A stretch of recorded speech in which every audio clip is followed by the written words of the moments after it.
ನಮಸ್ಕಾರ ವೀಕ್ಷಕರೇ, ಕರೆಂಟ್ ಅಫೇರ್ಸ್ಗೆ ಸ್ವಾಗತ. ನಾನು ಶ್ರೀನಾಥ್. ಕರಾವಳಿಯಲ್ಲಿ ಮೀನುಗಾರ ಕುಟುಂಬಗಳು ಬದುಕ್ತಾ ಇರೋದೇ ಮೀನುಗಾರಿಕೆಯನ್ನು ಮಾಡಿ ಆ ನಿಟ್ಟಿನಲ್ಲಿ ನೋಡ್ತಾ ಹೋದರೆ ಕರಾವಳಿಯ ಲಾಭದಾಯಕವಾದಂಥ ಉದ್ಯಮ, ಅದೇ ರೀತಿಯಲ್ಲಿ ಆರ್ಥಿಕವಾದಂಥ ಒಂದು ಬೆನ್ನೆಲುಬು ಕರಾವಳಿಗೆ ಅನ್ನುವಂಥ ಒಂದು ನಿಟ್ಟಿನಲ್ಲಿ ಸಾಕಷ್ಟು ಮಾತುಗಳು ಕೇಳಿ ಬರ್ತಾ ಇದ್ರು ಕೂಡ ಇತ್ತೀಚೆಗೆ ಉಡುಪಿ ಜಿಲ್ಲೆಯಲ್ಲಿ ಕಳೆದ 7-8 ತಿಂಗಳಿನಿಂದ ಮತ್ಸ್ಯಕ್ಷಾಮ ಉಂಟಾಗಿದೆ.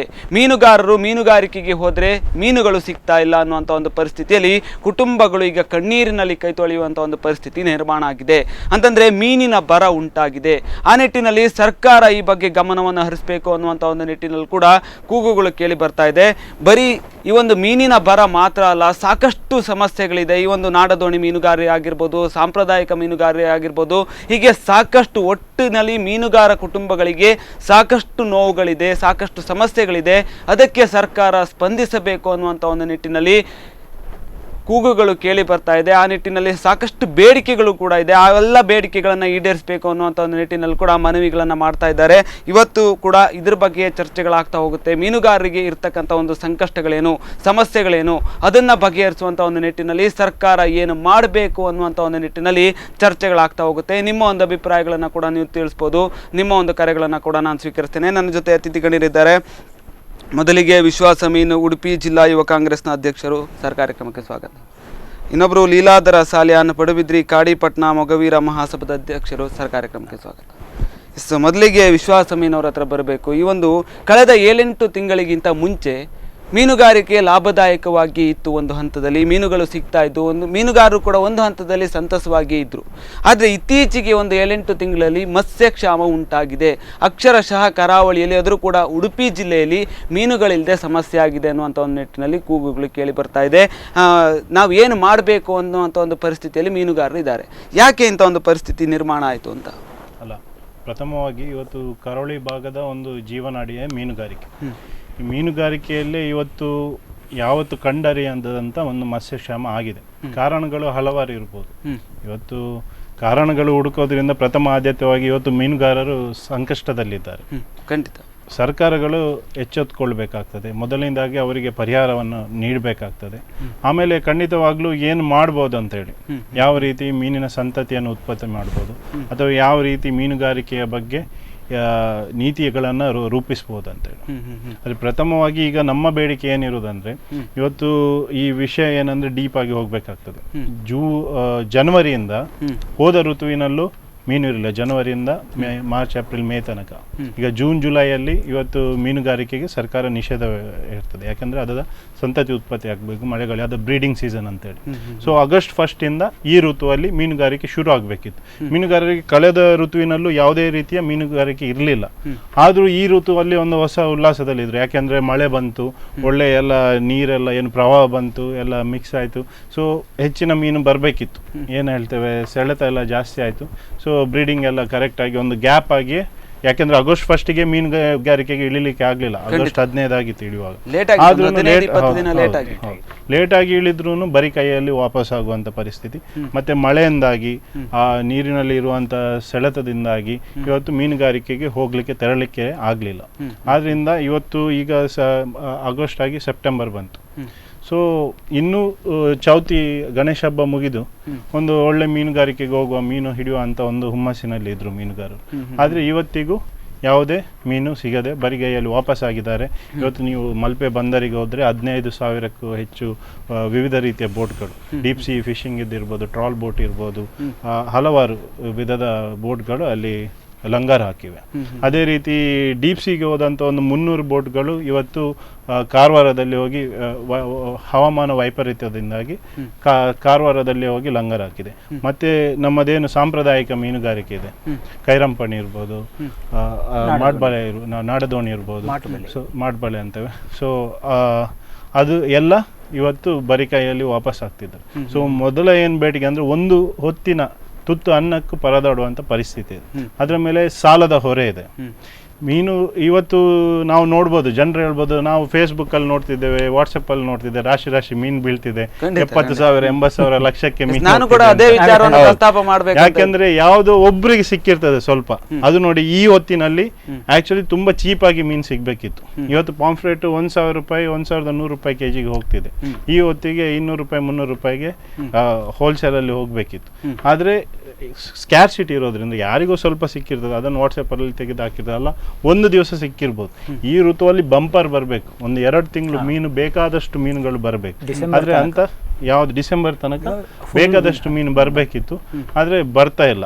ಆದ್ರಿಂದ ಮೊದಲನೇದಾಗಿ ಈಗ ಪ್ರವಾಹ ಪೀಡಿತರನ್ನ ಹೇಗೆ ಕನ್ಸಿಡರ್ ಮಾಡ್ತಾರೆ, ಅವರಿಗೆ ಹೇಗೆ ಪರಿಹಾರ ನೀಡ್ತಾರೆ, ಅಥವಾ ಬರ ಬಂದ್ರೆ, ಕೃಷಿಗೆ ಬರ ಬಂದ್ರೆ ಬರ ಪೀಡಿತ ಪ್ರದೇಶ ಅಂತ ಘೋಷಣೆ ಮಾಡಿ ಯಾವ ರೀತಿ ತುರ್ತು ಬರ ಪರಿಹಾರವನ್ನು ನೀಡ್ತಾರೆ, ಅದೇ ರೀತಿ ಇವತ್ತು ಮತ್ಸ್ಯಕ್ಷೇಮ ಈ ಕರಾವಳಿ ಭಾಗದಲ್ಲಿ ಇವತ್ತು ಬರೀ ನಾವು ಒಂದು ಊರಿಗೆ ಸೀಮಿತವಾಗಿ ಉಡುಪಿ ಜಿಲ್ಲೆ ಇರ್ಬೋದು, ಇವತ್ತು ಉಳ್ಳಾಲದಿಂದ ಹಿಡಿದು ಕಾರವಾರ ತನಕನು ಎಲ್ಲ ಕಡೆ ಇದೇ ಪರಿಸ್ಥಿತಿ.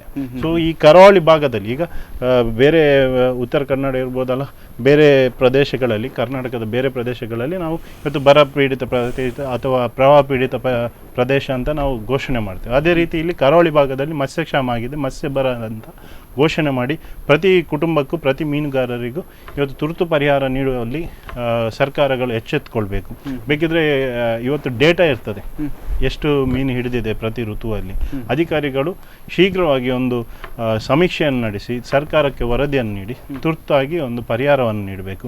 ಇವತ್ತು ಸಾಲ ಮನ್ನಾದ ಬಗ್ಗೆ ಮಾತಾಡ್ತಾರೆ, ಬಹಳಷ್ಟು ನಾವು ಆ್ಯಡ್ಗಳನ್ನು ನೋಡ್ಬೋದು, ಪೇಪರಲ್ಲಿ ಟಿವಿಯಲ್ಲಿ ಬಸ್ಸು ಬಿಡದೆ ಆ್ಯಡ್ಗಳನ್ನು ಹಾಕಿದ್ದಾರೆ, ಮೀನುಗಾರರ ಸಾಲ ಮನ್ನಾ ಆಗಿದೆ 60 ಕೋಟಿ ಅಂತ. ಆದರೆ ಇವತ್ತು ಸಹಕಾರಿ ಬ್ಯಾಂಕ್ಗಳಿಗೆ ಹೋದ್ರೆ ಇವತ್ತಲ್ಲಿ ಸಾಲ ಮನ್ನಾ ಆಗಲಿಲ್ಲ ಅಂತ ಉತ್ತರ. ಖಂಡಿತ ಈ ಒಂದು ಸಾಲ ಮನ್ನಾದ ವಿಚಾರವಾಗಿ ಮತ್ತೆ ತುಂಬ ಮಾತಾಡಬೇಕಾಗಿದೆ. ಯಾಕಂತಂದ್ರೆ ಮೀನುಗಾರರ ಕುಟುಂಬಗಳಿಗೆ ಒಂದು ಸಾಲ ಮನ್ನಾದಿಂದ ಆದರೂ ಕೂಡ ಒಂದು ರೀತಿ ಚೇತರಿಕೆಯನ್ನು ಕೊಡ್ಬೋದು ಅನ್ನುವಂಥ ಒಂದು ವಿಚಾರವಾಗಿ ಇದ್ರ ಬಗ್ಗೆ ಕೂಡ ಮಾತಾಡ್ತೇನೆ. ಲೀಲಾಧರ್ ಅವರ ಹತ್ರ ಬರಬೇಕು. ಎಲ್ಲವೂ ಅಂದುಕೊಂಡಂಗೆ ಆಗಿದ್ದಿದ್ರೆ ಮೀನುಗಾರರ ಒಂದು ಕುಟುಂಬದಲ್ಲಿ ಈಗ ಸಂತಸ ಇರ್ತಿತ್ತು ಅಂತ.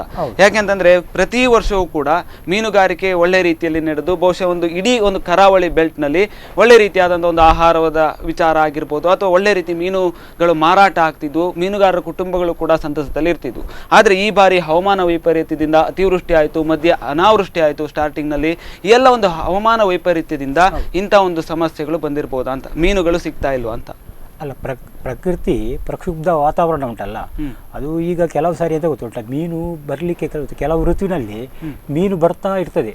ಆದರೆ ನಮಗೆ ನೋಡಿ ಸಮುದ್ರಕ್ಕೆ ಹೋಗುವಾಗ ಸಮುದ್ರದ ಒಂದು ವಾತಾವರಣ ತಿಳಿಯಾಗಿದ್ದರೆ ಮೀನು ಹಿಡಿಯಲು ಅವಕಾಶ ಸಿಗ್ತಿತ್ತು.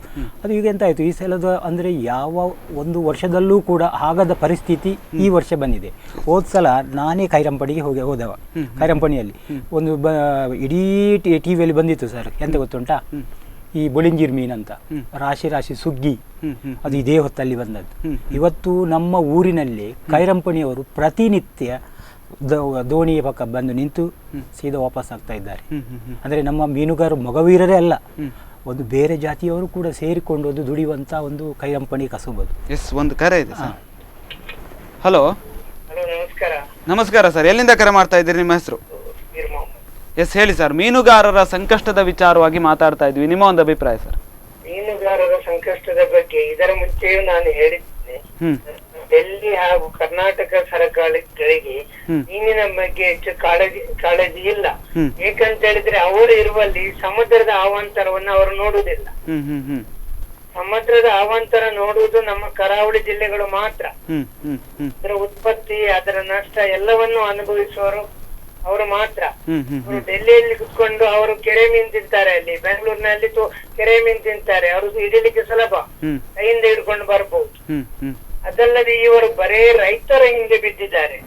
ನೋಡಿ, ಒಂದು ಮಾತಾಡ್ತೇನೆ ನಾನು, ರೈತರ ವಿರೋಧಿ ಅಲ್ಲ. ರೈತ ಒಂದು ಬೆಳೆ ಮಾಡಿದರೆ ಮಳೆಯಲ್ಲಿ ಹೋಗ್ಬಹುದು, ಏನಾದ್ರೂ ಆಗ್ಬಹುದು, ಬೇರೆ ಅದರ ಹತ್ತಿರದಲ್ಲೇ ಇನ್ನೊಂದು ಬೆಳೆಯನ್ನು ಅದೇ ಜಾಗದಲ್ಲಿ ಬೆಳೆಸಿ ಅರ್ಧಕ್ಕರ್ಧ ಆದ್ರೂ ಪ್ರಯೋಜನ ಮಾಡುವಂತ ಒಂದು ಸನ್ನಿವೇಶ ಇದೆ. ನೀವು ಎಷ್ಟು ಹೋಗ್ತೀರಿ ನನ್ಗೆ ಗೊತ್ತಿಲ್ಲ ಇದಕ್ಕೆ. ಆದರೆ ನಮ್ಮ ಮೀನುಗಾರರು ಇಂದು ಮೀನು ಹಿಡಿಯಲಿಕ್ಕೆ ಹೋಗ್ತಾರೆ. ಅವರ ನೆಲ ಇಲ್ಲ, ಅವರ ಜಲ ಇಲ್ಲ, ಅಲ್ಲಿ ಮೀನು ಸಿಕ್ಕಿದ್ರೆ ಅವರ ಸಂತೋಷ. ನಾಳೆ ಬೇರೊಂದು ಕಡೆಗೆ ಹೋಗ್ಲಿಕ್ಕೆ ಆಗುದಿಲ್ಲ, ಅಲ್ಲಿ ಅವರ ಏರಿಯಾ ಬೇರೆ, ಅಲ್ಲಿದ್ದು ಒಳಗಾಗ್ತಾರೆ, ಇಲ್ಲಿದ್ದು ಒಳಗಾಗ್ತಾರೆ. ಹ್ಮ್ ಕರಾವಳಿಯಲ್ಲಿ ಎಷ್ಟು ಮೀನು ಸಿಕ್ಕಿತ್ತು ಅದನ್ನು ತಂದು ಮಾರಾಟಗಾರರಿಗೆ ಕೊಟ್ರೆ ಅವರ ಸಂತೋಷವಾಗ್ತದೆ, ಇನ್ನು ಅಲ್ಲಿವರೆಗೂ ಸಂತೋಷವಾಗ್ತದೆ. ಆದರೆ ಈ ಮೀನಿಲ್ಲದೆ ಎಲ್ಲವೂ ನಷ್ಟದಲ್ಲಿ ಇರುವಾಗ ನಮ್ಮ ರಾಜ್ಯ ಸರ್ಕಾರಗಳು ಮೀನುಗಾರರ ಸಾಲ ಮನ್ನಾ ಮಾಡಿದ್ದೇವೆ ಅಂತೇಳಿ. ನೋಡಿ, ಇಷ್ಟು ಕಷ್ಟ ಇದ್ರು ಹಲವಾರು ಮೀನುಗಾರಿಕಾ ಸಂಘಟನೆಗಳು ತಪ್ಪದೇ ಹಣವನ್ನು ಕಟ್ತಾ ಇದ್ರು. ಇಷ್ಟೇ ಕಷ್ಟ ಬರ್ಲಿ, ನಾವು ಸಾಲ ಕಟ್ಟಿ ಇನ್ನೊಮ್ಮೆ ತಗೊಳ್ಳುವ ಅಂತ. ಇದೇ ನಮ್ಮ ರಾಜ್ಯ ಸರ್ಕಾರದ ಬಾಯಿಂದ ನೀವು ಕಟ್ಬೇಡಿ, ಯಾರು ಕಟ್ತಾರಿ? ನಿಮ್ಗೆ ಈಗ ನಿಮ್ ಸಾಲ ಕಟ್ಬೇಡ ಅಂತ ಹೇಳಿದ್ರೆ ಕಟ್ತೀರಾ? ಅದೇ ರೀತಿ ಕಟ್ಟುವವನು ಕಟ್ಟುವುದಿಲ್ಲ, ತಕೊಂಡವನು ಕಟ್ಟುವುದಿಲ್ಲ, ಅಗತ್ಯದವನು ಕಟ್ಟುವುದಿಲ್ಲ. ಅಲ್ಲಿ ಹೋಗಿ ನೋಡಿದ್ರೆ ಅವರು ನೋಟಿಸ್ ನೀನು ಕಟ್ಲೇಬೇಕು, ಮ್ಯಾನೇಜರ್ ಬಾಯಿಗೆ ಬಂದಾಗೆ ಮಾತಾಡ್ತಾರೆ. ಅದು ಯಾಕೆ ಇವರಿಂದ ಸಾಧ್ಯ ಆಗದಿದ್ರೆ ಇವರು ಮನ್ನಾ ಮಾಡುದು ಯಾಕೆ? ನೋಡಿ, ಸಾಲ ಮನ್ನಾ ಮಾಡುವ ಅಧಿಕಾರ ಬರೇ ರಿಸರ್ವ್ ಬ್ಯಾಂಕಿಗೆ ಕೊಡಬೇಕು. ನೋಡಿ, ಮೊನ್ನೆ ಮೋದಿ ಅವರಿಗೆ ರಿಸರ್ವ್ ಬ್ಯಾಂಕ್ ಫಂಡ್ ನೀಡಲಿಲ್ವಾ ಸರ್ಕಾರ ನಡೆಸಲಿಕ್ಕೆ? ಅದೇ ರೀತಿ ಇಂಥ ಸಾಲ ಮೂಲಗಳನ್ನು ಸುಧಾರಿಸುವುದಕ್ಕೋಸ್ಕರ ರಿಸರ್ವ್ ಬ್ಯಾಂಕ್ ಒಂದು ಫಂಡ್ ಮಾಡಿ ಇಂಥವರಿಗೆ ಕೊಡ್ಬೇಕು ವಿನಃ ಬಣ್ಣ ಸರ್ಕಾರಗಳು ಇಷ್ಟು ಮನ್ನಾ ಮಾಡಿದ್ದೇವೆ, ಇಷ್ಟು ಮನ್ನಾ ಮಾಡಿದ್ದಂತೆ ಸುಳ್ಳು ಹೇಳುವುದನ್ನು ಬಿಡಬೇಕು. ಅವರಿಂದ ಆಗುದಿಲ್ಲ, ಸುಳ್ಳಲ್ಲ. ಅವರಿಗೆ ಮನ್ನಾ ಮಾಡ್ಲಿಕ್ಕೆ ಸಾಧ್ಯ ಆಗುದಿಲ್ಲ. ಬ್ಯಾಂಕಿನ ಕೆಲಸವನ್ನು ಬ್ಯಾಂಕಿನಿಂದಲೇ ಆಗ್ಬೇಕು, ಅದು ರಿಸರ್ವ್ ಬ್ಯಾಂಕಿನ ಥ್ರೂ ಆಗ್ಬೇಕು. ಅದಕ್ಕಿಂತ ಮುಂಚೆ ಹೋಗಲು ಸರ್ಕಾರಕ್ಕೆ ಬಿಡಬಾರದು. ಸರ್ಕಾರಕ್ಕೆ ಇಷ್ಟು ಫಂಡ್ ಅಂತ ಹೇಳ್ಬೇಕು. ಸೆಂಟ್ರಲ್ ಬ್ಯಾಂಕ್ ಕೇಂದ್ರಕ್ಕೆ ಮಾತ್ರ ಕೊಡುವುದಲ್ಲ ರಿಸರ್ವ್ ಬ್ಯಾಂಕ್, ರಾಜ್ಯ ಸರ್ಕಾರಗಳಿಗೂ ಆ ಫಂಡ್ ಅನ್ನು ವಿತರಿಸಬೇಕು. ಖಂಡಿತ ಖಂಡಿತ ಸರ್, ಖಂಡಿತ. ಧನ್ಯವಾದಗಳು ನಿಮ್ಮ ಒಂದು ಅಭಿಪ್ರಾಯಕ್ಕೆ.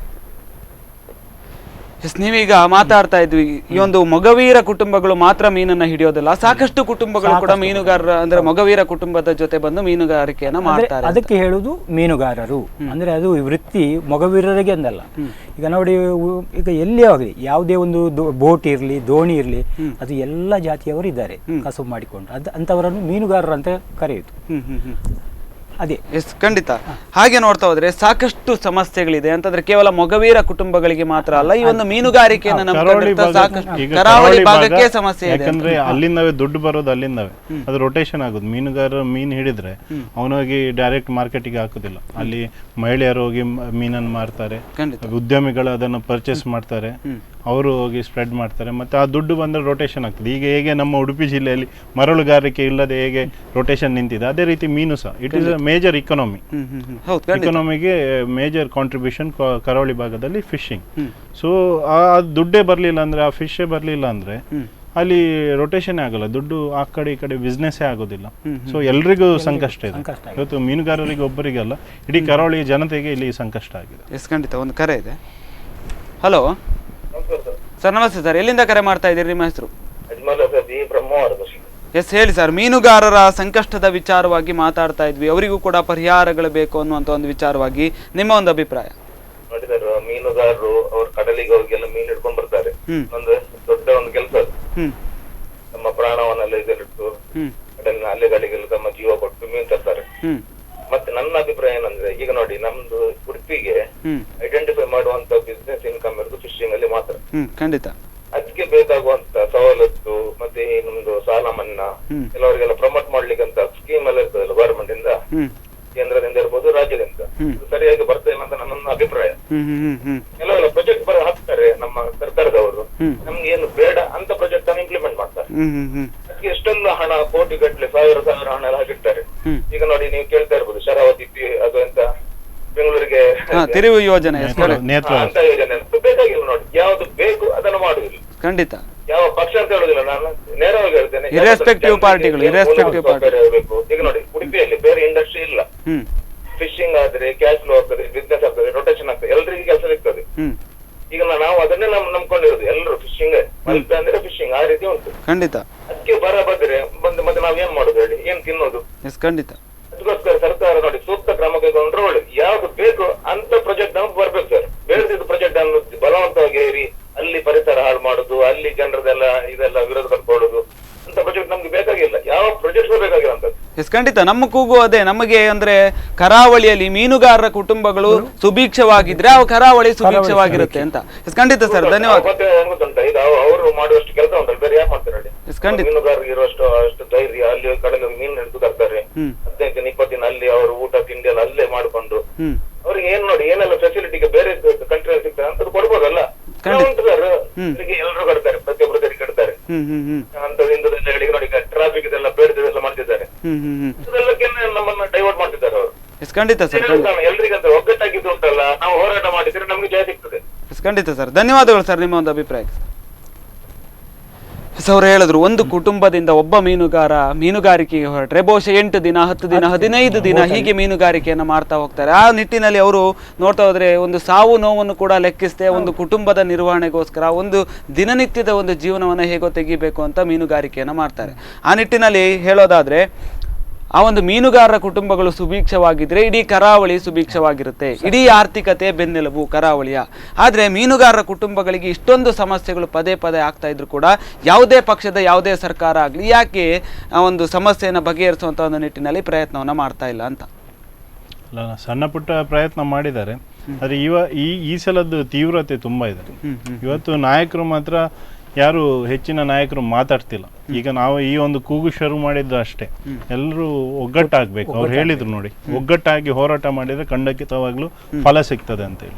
ಇವತ್ತು ನಾವು ಎಲ್ಲ ನಮ್ಮದೇ ಸೇಫ್ಟಿ ನೋಡಿ ನಾವು ಮಾತಾಡಿದರೆ ಇನ್ನೊಬ್ಬರಿಗೆ ಯಾರಿಗೆ ಬೇಸರ ಆಗ್ತದೆ ಅಂತ ಕೂತ್ರೆ, ಅಲ್ಲ ನಂದು ಬ್ಯಾಂಕ್ ಲಾಭ ಮಾಡ್ತಿದೆ, ಕೋಟಿಗಟ್ಟಲೆ ಲಾಭ ಮಾಡ್ತಿದೆ, ನಂದು ಸಂಘ ಸಹಕಾರಿ ಸಂಘ ಲಾಭ ಮಾಡ್ತಿದೆ ಅಂತ ಪೇಪರಲ್ಲಿ ಕೊಟ್ಟರೆ ಆಗೋದಿಲ್ಲ. ಇವತ್ತು ಜನರು, ನಾವು ಯಾವ ಜನರಿಂದ ನಾವು ಮೇಲೆ ಬಂದಿದ್ದೇವೆ ಆ ಜನರ ಬಗ್ಗೆ ನಾವು ನಮ್ಮ ಕೂಗನ್ನು ಅಥವಾ ನಮ್ಮ ಬೇಡಿಕೆಯನ್ನು ಇಡಬೇಕಾಗ್ತದೆ. ಅವರ ಜನರ ಜೊತೆ ನಾವು ನಿಲ್ಬೇಕಾಗ್ತದೆ. ಆದ್ರಿಂದ ಇವತ್ತು ಒಂದು ಒಗ್ಗಟ್ಟಿದೆ ಅಲ್ಲ, ಆ ಒಗ್ಗಟ್ಟಿನಲ್ಲಿ ಹೋರಾಟ ನಡಿಬೇಕಾಗ್ತದೆ. ಯಾಕೆಂದರೆ ಮೇ ಬಿ ಇವತ್ತು ನೋಡ್ಬೋದು, ಒಂದು ಸೈಡಲ್ಲಿ ಇವತ್ತು ನಾವು ಇಶ್ಯೂಸ್ನ ಮೇಲೆ ನಾವು ವೋಟಿಂಗ್ ಮಾಡ್ತಿಲ್ಲ. ಅದು ಒಂದು ಮೇಜರ್ ರೀಸನ್ ಇರ್ಬೋದು. ಈಗ ಪೊಲಿಟಿಕಲ್ ಮಾತಾಡ್ತಾ ಹೋದ್ರೆ ತುಂಬಾ ವಿಚಾರ ಬಗ್ಗೆ ಜಾಸ್ತಿ ಸಮಸ್ಯೆಗಳ ಬಗ್ಗೆ ಮೀನುಗಾರರ ಸಮಸ್ಯೆ ಅಂದ್ರೆ ಯಾವುದೇ ಪಕ್ಷದ ಇದಲ್ಲ, ಇದು ಎಲ್ಲರಿಗೂ. ಸರಿ ಸರಿ. ಈಗ ಸಾಲ ಮನ್ನಾದ ಬಗ್ಗೆ ಈಗ ಇಷ್ಟು ಈಗ ಯಾರು ಕೇಳಲಿಲ್ಲ, ಕೇಳೋಕ್ಕಿಂತ ಮುಂಚೆ 50,000 ಎಲ್ಲರದು ಮನ್ನಾ ಮಾಡಿದ್ದೇನೆ ಅಂತ ಹೇಳಿದ್ರು.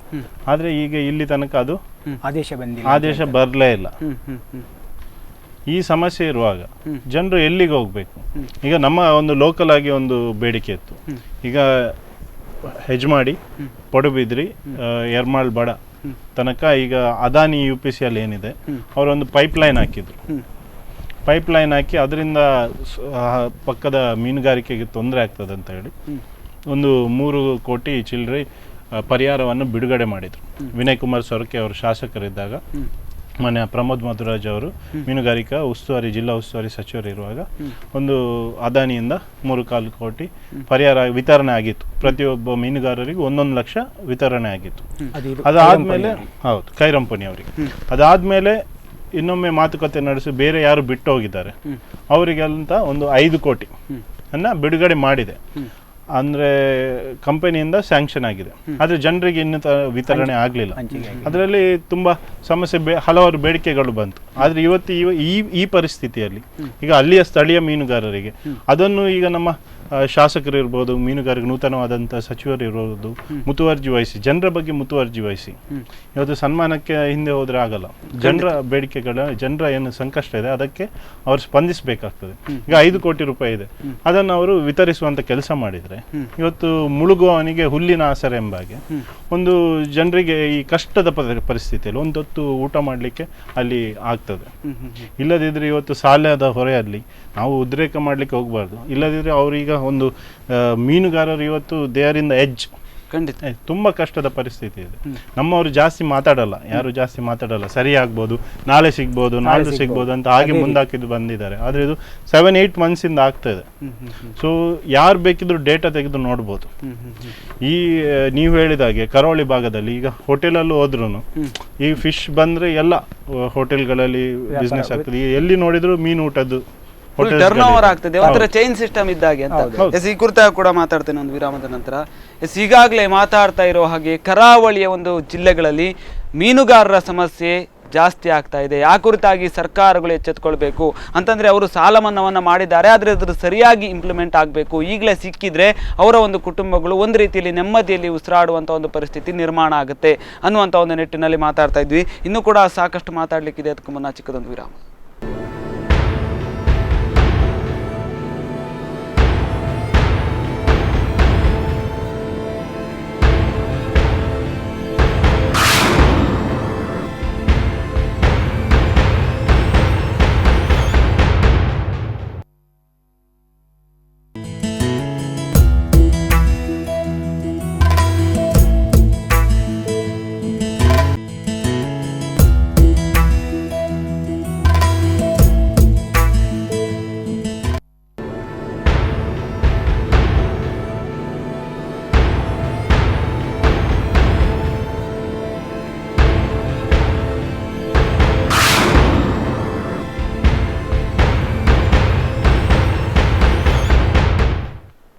ವಿರಾಮದ ನಂತರ ಕರೆಂಟ್ ಅಫೇರ್ಸ್ಗೆ ಮತ್ತೆ ಸ್ವಾಗತ. ಮೀನುಗಾರರ ಸಂಕಷ್ಟಗಳ ಬಗ್ಗೆ ಮಾತಾಡ್ತಾ ಹೋದರೆ ಬಹುಶಃ ಒಂದು ರೀತಿಯಲ್ಲಿ ಕಣ್ಣೀರು ಬರುತ್ತೆ. ಯಾಕೆಂತಂದರೆ ಬೆಳಗಾವಿಯಲ್ಲಾಗಿರ್ಬೋದು, ಉತ್ತರ ಕರ್ನಾಟಕದಲ್ಲಾಗಿರ್ಬೋದು, ನೆರೆ ಸಂತ್ರಸ್ತರು ಯಾವ ರೀತಿ ಸಂಕಷ್ಟದಲ್ಲಿದ್ದಾರೋ ಅದೇ ರೀತಿ ಇಲ್ಲಿ ಮೀನುಗಾರರು ಕೂಡ ಸಂಕಷ್ಟದಲ್ಲಿದ್ದಾರೆ. ಒಂದು ರೀತಿ ಟರ್ನ್ ಓವರ್ ಆಗ್ತಾ ಇಲ್ಲ, ಜನರ ಕೈಯಲ್ಲಿ ದುಡ್ಡು ಓಡಾಡ್ತಾ ಇಲ್ಲ ಅನ್ನುವಂಥ ಒಂದು ಪರಿಸ್ಥಿತಿ ನಿರ್ಮಾಣ ಆಗಿದೆ. ಆ ನಿಟ್ಟಿನಲ್ಲಿ ಮಾತಾಡ್ತಾ ಹೋದರೆ ಸಾಕಷ್ಟು ವಿಚಾರಗಳಿದೆ. ಸಾಲ ಮನ್ನಾವನ್ನು ಕೇಳ್ತಾ ಇದ್ದಾರೆ, ಕೊಡಬೇಕು ಅನ್ನುವಂಥ ಒಂದು ನಿಟ್ಟಿನಲ್ಲಿ ನಮಗೆ ಬೇಕು, ಒಂದು ಹೊತ್ತಿನ ಒಂದು ಊಟಕ್ಕಾದರೂ ಕೂಡ ನಾವೇನಾದರೂ ಒಂದು ವ್ಯವಸ್ಥೆಯನ್ನು ಮಾಡ್ತೇವೆ ಅನ್ನುವಂಥ ಒಂದು ನಿಟ್ಟಿನಲ್ಲಿ ಅವರು ಕೇಳ್ತಾ ಇದ್ದಾರೆ. ಇದೆಲ್ಲ ಒಂದು ವಿಚಾರವನ್ನು ಸರ್ಕಾರ ಪರಿಗಣಿಸಬೇಕು ಅನ್ನುವಂಥ ಒಂದು ವಿಚಾರದಲ್ಲೂ ಕೂಡ ಮನವಿಯನ್ನು ಮಾಡಲಾಗಿದೆ. ಒಟ್ಟಿನಲ್ಲಿ ಹೇಳ್ತಾ ಹೋದರೆ ಈ ಒಂದು ಮೀನುಗಾರರ ಸಂಕಷ್ಟದ ಬಗ್ಗೆ ಮಾತಾಡ್ತಾ ಹೋಗ್ತೇವೆ. ನಿಮ್ಮ ಒಂದು ಅಭಿಪ್ರಾಯಗಳನ್ನು ಕೂಡ ನೀವು ತಿಳಿಸ್ಬೋದು. ಈಗಾಗಲೇ ಸಾಲ ಮನ್ನಾದ ವಿಚಾರವಾಗಿ ನಾನು ಆವಾಗಲೇ ಅರ್ಧಕ್ಕೆ ನಿಲ್ಲಿಸಿದ್ದೆ, ಮತ್ತೆ ಮುಂದುವರಿಸಬೇಕಾಗತ್ತೆ. ಸಾಲ ಮನ್ನಾವನ್ನು ಇದುವರೆಗೆ ಕೇಳಿರಲಿಲ್ಲ ಅಂತಂದರೆ, ದೊಡ್ಡ ಮಟ್ಟದಲ್ಲಿ ಮೀನುಗಾರರು ಕೇಳಿರಲಿಲ್ಲ ಸಾಲ ಮನ್ನಾ ಬೇಡ ಅಂತಂದರೆ ಅವರೇ ಜೀವನವನ್ನು ಅವರೇ ದುಡ್ಕೊಂಡು ಏನೋ ಒಂದು ಜೀವನವನ್ನು ಮಾಡ್ತಾಯಿದ್ರು. ಬ್ಯಾಂಕ್ಗಳಲ್ಲಿ ಸಾಲ ತೆಗೆದಿದ್ರು ಕೂಡ ಅವರು ಕಷ್ಟಪಟ್ಟು ಅದನ್ನು ಕಟ್ತಿದ್ರು. ಆದರೆ ಈಗ ಪರಿಸ್ಥಿತಿ ಏನಾಗಿದೆ ಅಂತಂದರೆ ಸಾಲ ಮನ್ನಾವನ್ನು ಕೇಳುವಂಥ ಒಂದು ಪರಿಸ್ಥಿತಿ ನಿರ್ಮಾಣ ಆಗಿದೆ. ಏನಾಗಿದೆ, ಸರ್ಕಾರ ಮೊನ್ನೆ ಸಾಲ ಮನ್ನಾವನ್ನು ಮಾಡಬೇಕು ಅನ್ನುವಂಥ ಒಂದು ನಿಟ್ಟಿನಲ್ಲಿ ಕೂಡ ಒಂದು ಘೋಷಣೆಯನ್ನು ಹೇಳ್ತು. ಆದರೆ ಅದು ಸರಿಯಾಗಿ ಇಂಪ್ಲಿಮೆಂಟ್ ಆಗಿದೆಯಾ ಅಂತ ಇಲ್ಲ. ಇಲ್ಲಿ ತನಕ ಸಹಕಾರಿ ಬ್ಯಾಂಕ್ಗಳು ಇರ್ಬೋದು, ನ್ಯಾಷನಲೈಸ್ ಬ್ಯಾಂಕಿಗೆ ಹೋಗಿ ಕೇಳಿದ್ರು ಇಲ್ಲ ಅಂತ ಇದ್ದಾರೆ. ಆದರೆ ಸರ್ಕಾರ 60.5 ಕೋಟಿ ಸಾಲ ಮನ್ನಾ ಮಾಡಿರೋದು, 50 ಸಾವಿರ ಸಾಲ. ಸೊ ಅಷ್ಟು ಮನ್ನಾ ಮಾಡಿದೆ. ಆದರೆ ನಂಗೆ ಅನಿಸ್ತದೆ ಅದಕ್ಕಿಂತ ಜಾಸ್ತಿ ಅಡ್ವರ್ಟೈಸ್ಮೆಂಟಿಗೆ ಖರ್ಚು ಮಾಡಿ ಆಗಿದೆ ಆಲ್ರೆಡಿ. ಅಷ್ಟು ಅಡ್ವರ್ಟೈಸ್ಮೆಂಟ್ಗಳು ಬರ್ತಿದೆ. ಅದು ಭಾಳಷ್ಟು ಒಂದು ಬೇಸರದ ಸಂಗತಿ. ಇವತ್ತು ತುರ್ತಾಗಿ ಇವತ್ತು ನಮ್ಮ ಜಿಲ್ಲೆಯಲ್ಲಂತೂ ಆಡಳಿತ ಪಕ್ಷದ ಶಾಸಕರಿದ್ದಾರೆ, MP ಗಳಿದ್ದಾರೆ, ಸಚಿವರಿದ್ದಾರೆ, ಅವ್ರ ಮೇಲೆ ಜವಾಬ್ದಾರಿ ಇದೆ. ಅವ್ರು ಖಂಡಿತ ಇಮ್ಮಿಡಿಯೇಟ್ ಆಗಿ ಅದನ್ನು ಮಾಡಲೇಬೇಕಾಗ್ತದೆ. ಸಾಲ ಮನ್ನಾನು ಮಾಡಬೇಕು. ಈಗ ಭಾಳಷ್ಟು ಇದು 50 ಸಾವಿರ ಸಾಲ ಮನ್ನಾ ಆಗಿರೋದು. ಆದರೆ ಕೆಲವರು ಲಕ್ಷಾಂತರ ಸಾಲ ಮಾಡಿದವರಿದ್ದಾರೆ, ಕೋಟ್ಯಾಂತರ ಸಾಲ ಮಾಡಿದವರಿದ್ದಾರೆ. ಅಂದರೆ ಸಾಂಪ್ರದಾಯಿಕ ದೋಣಿಯಿಂದ ಹಿಡಿದು ಡೀಪ್ ಸಿ ಫಿಶಿಂಗ್ವರೆಗೆ ಕೋಟ್ಯಾಂತರ ಸಾಲ ಮಾಡಿದವರು ಇದ್ದಾರೆ. ಅವರಿಗೆ ಸ್ವಲ್ಪ ಸಮಯಾವಕಾಶನೂ ಕೊಡಬೇಕು, ಅದೇ ರೀತಿ ಪರಿಹಾರನೂ ನೀಡಬೇಕಾಗ್ತದೆ. ಎಸ್, ಒಂದು ಕರೆ ಇದೆ sir. Hello hello hello sir, ನಮಸ್ತೆ. ಎಲ್ಲಿಂದ ಕರೆ ಮಾಡ್ತಾ ಇದ್ದೀರಿ? ನಿಮ್ಮ ಹೆಸರು ಕೇಳ್ತಾ ಇಲ್ಲ. ಸಾಲ ಮನ್ನಾದ ವಿಚಾರವಾಗಿ ಅಂದ್ರೆ ಸಾಕಷ್ಟು ಕೂಲಂಕುಷವಾಗಿ ಪರಿಶೀಲನೆಯನ್ನು ಮಾಡಬೇಕಾಗುತ್ತೆ, ಸರ್ವೆಯನ್ನು ಮಾಡಬೇಕಾಗುತ್ತೆ ಅಂತ ಸರ್ಕಾರದಿಂದ. ಬರೀ ಈಗ ಮೀನು ಹಿಡಿಯೋರೆಲ್ಲ, ಈಗ ಮಹಿಳೆಯರಿದ್ದಾರೆ, ಮೀನುಗಾರ ಮಹಿಳೆಯರು, ನಮ್ಮ ತಾಯಂದ್ರು, ಅವರು ಪಾಪ ಬೆಳಿಗ್ಗೆ 3 ಗಂಟೆಗೆ 4 ಗಂಟೆಗೆ 5 ಗಂಟೆಗೆ ಎದ್ದು ಬಂದರಿಗೆ ಹೋಗಿ ಅಥವಾ ಮನೆಯಲ್ಲಿ ಅಡಿಗೆ ಮಾಡಿ ಅಷ್ಟು ಬೇಗ ಹೋಗಿ ಬುಟ್ಟಿ ಇಟ್ಕೊಂಡು ಹೋಗಿ ಆ ಮೀನನ್ನು ಬಂದರಿಂದ ತಗೊಂಡು ಇನ್ನು ಮಾರ್ಕೆಟಿಗೆ ಬಂದು ಅಲ್ಲಿ ಮಾರಿ ರಾತ್ರಿ ಮನೆಗೆ ಸೇರುವಂಥ ಮಹಿಳೆಯರು, ಅವರು ಸಾಲ ಮಾಡಿರ್ತಾರೆ. ಅವರದ್ದು ಜೀವನ ಅದರಿಂದನೇ ಹೋಗ್ತದೆ. ಇಡೀ ಕುಟುಂಬದ ಪೋಷಣೆ ಇವತ್ತು ಅದರಿಂದ ಹೋಗ್ತಿದೆ. ಈಗ ರೈತರಿಗಿರುವಷ್ಟು ಸವಲತ್ತು ಇವತ್ತು ಮೀನುಗಾರರಿಗೆ ಇಲ್ಲ. ಆದರೆ ಇದನ್ನು ಕೃಷಿ ಅಂತ ಹೇಳ್ತಾರೆ. ಇವತ್ತು ಮತ್ತೊಂದು ವಿಷಯ ಏನಂದ್ರೆ ಅದರ ಮೇಲೇನು GST ಹಾಕುವಂತ ಪರಿಸ್ಥಿತಿ ಬಂದಿದೆ. ಎಸ್, ಖಂಡಿತ ಸರ್. ಒಂದು ಕರೆ. ಹಲೋ ಸರ್, ನಮಸ್ತೆ ಸರ್. ಎಲ್ಲಿಂದ ಕರೆ ಮಾಡ್ತಾ ಇದ್ದೀರಿ ಸರ್? ನಿಮ್ಮ ಹೆಸರು? ಎಸ್, ಹೇಳಿ ಸರ್. ಮೀನುಗಾರರ ಸಂಕಷ್ಟದ ವಿಚಾರವಾಗಿ ಮಾತಾಡ್ತಾ ಇದ್ವಿ, ನಿಮ್ಮ ಒಂದು ಅಭಿಪ್ರಾಯ ಸರ್?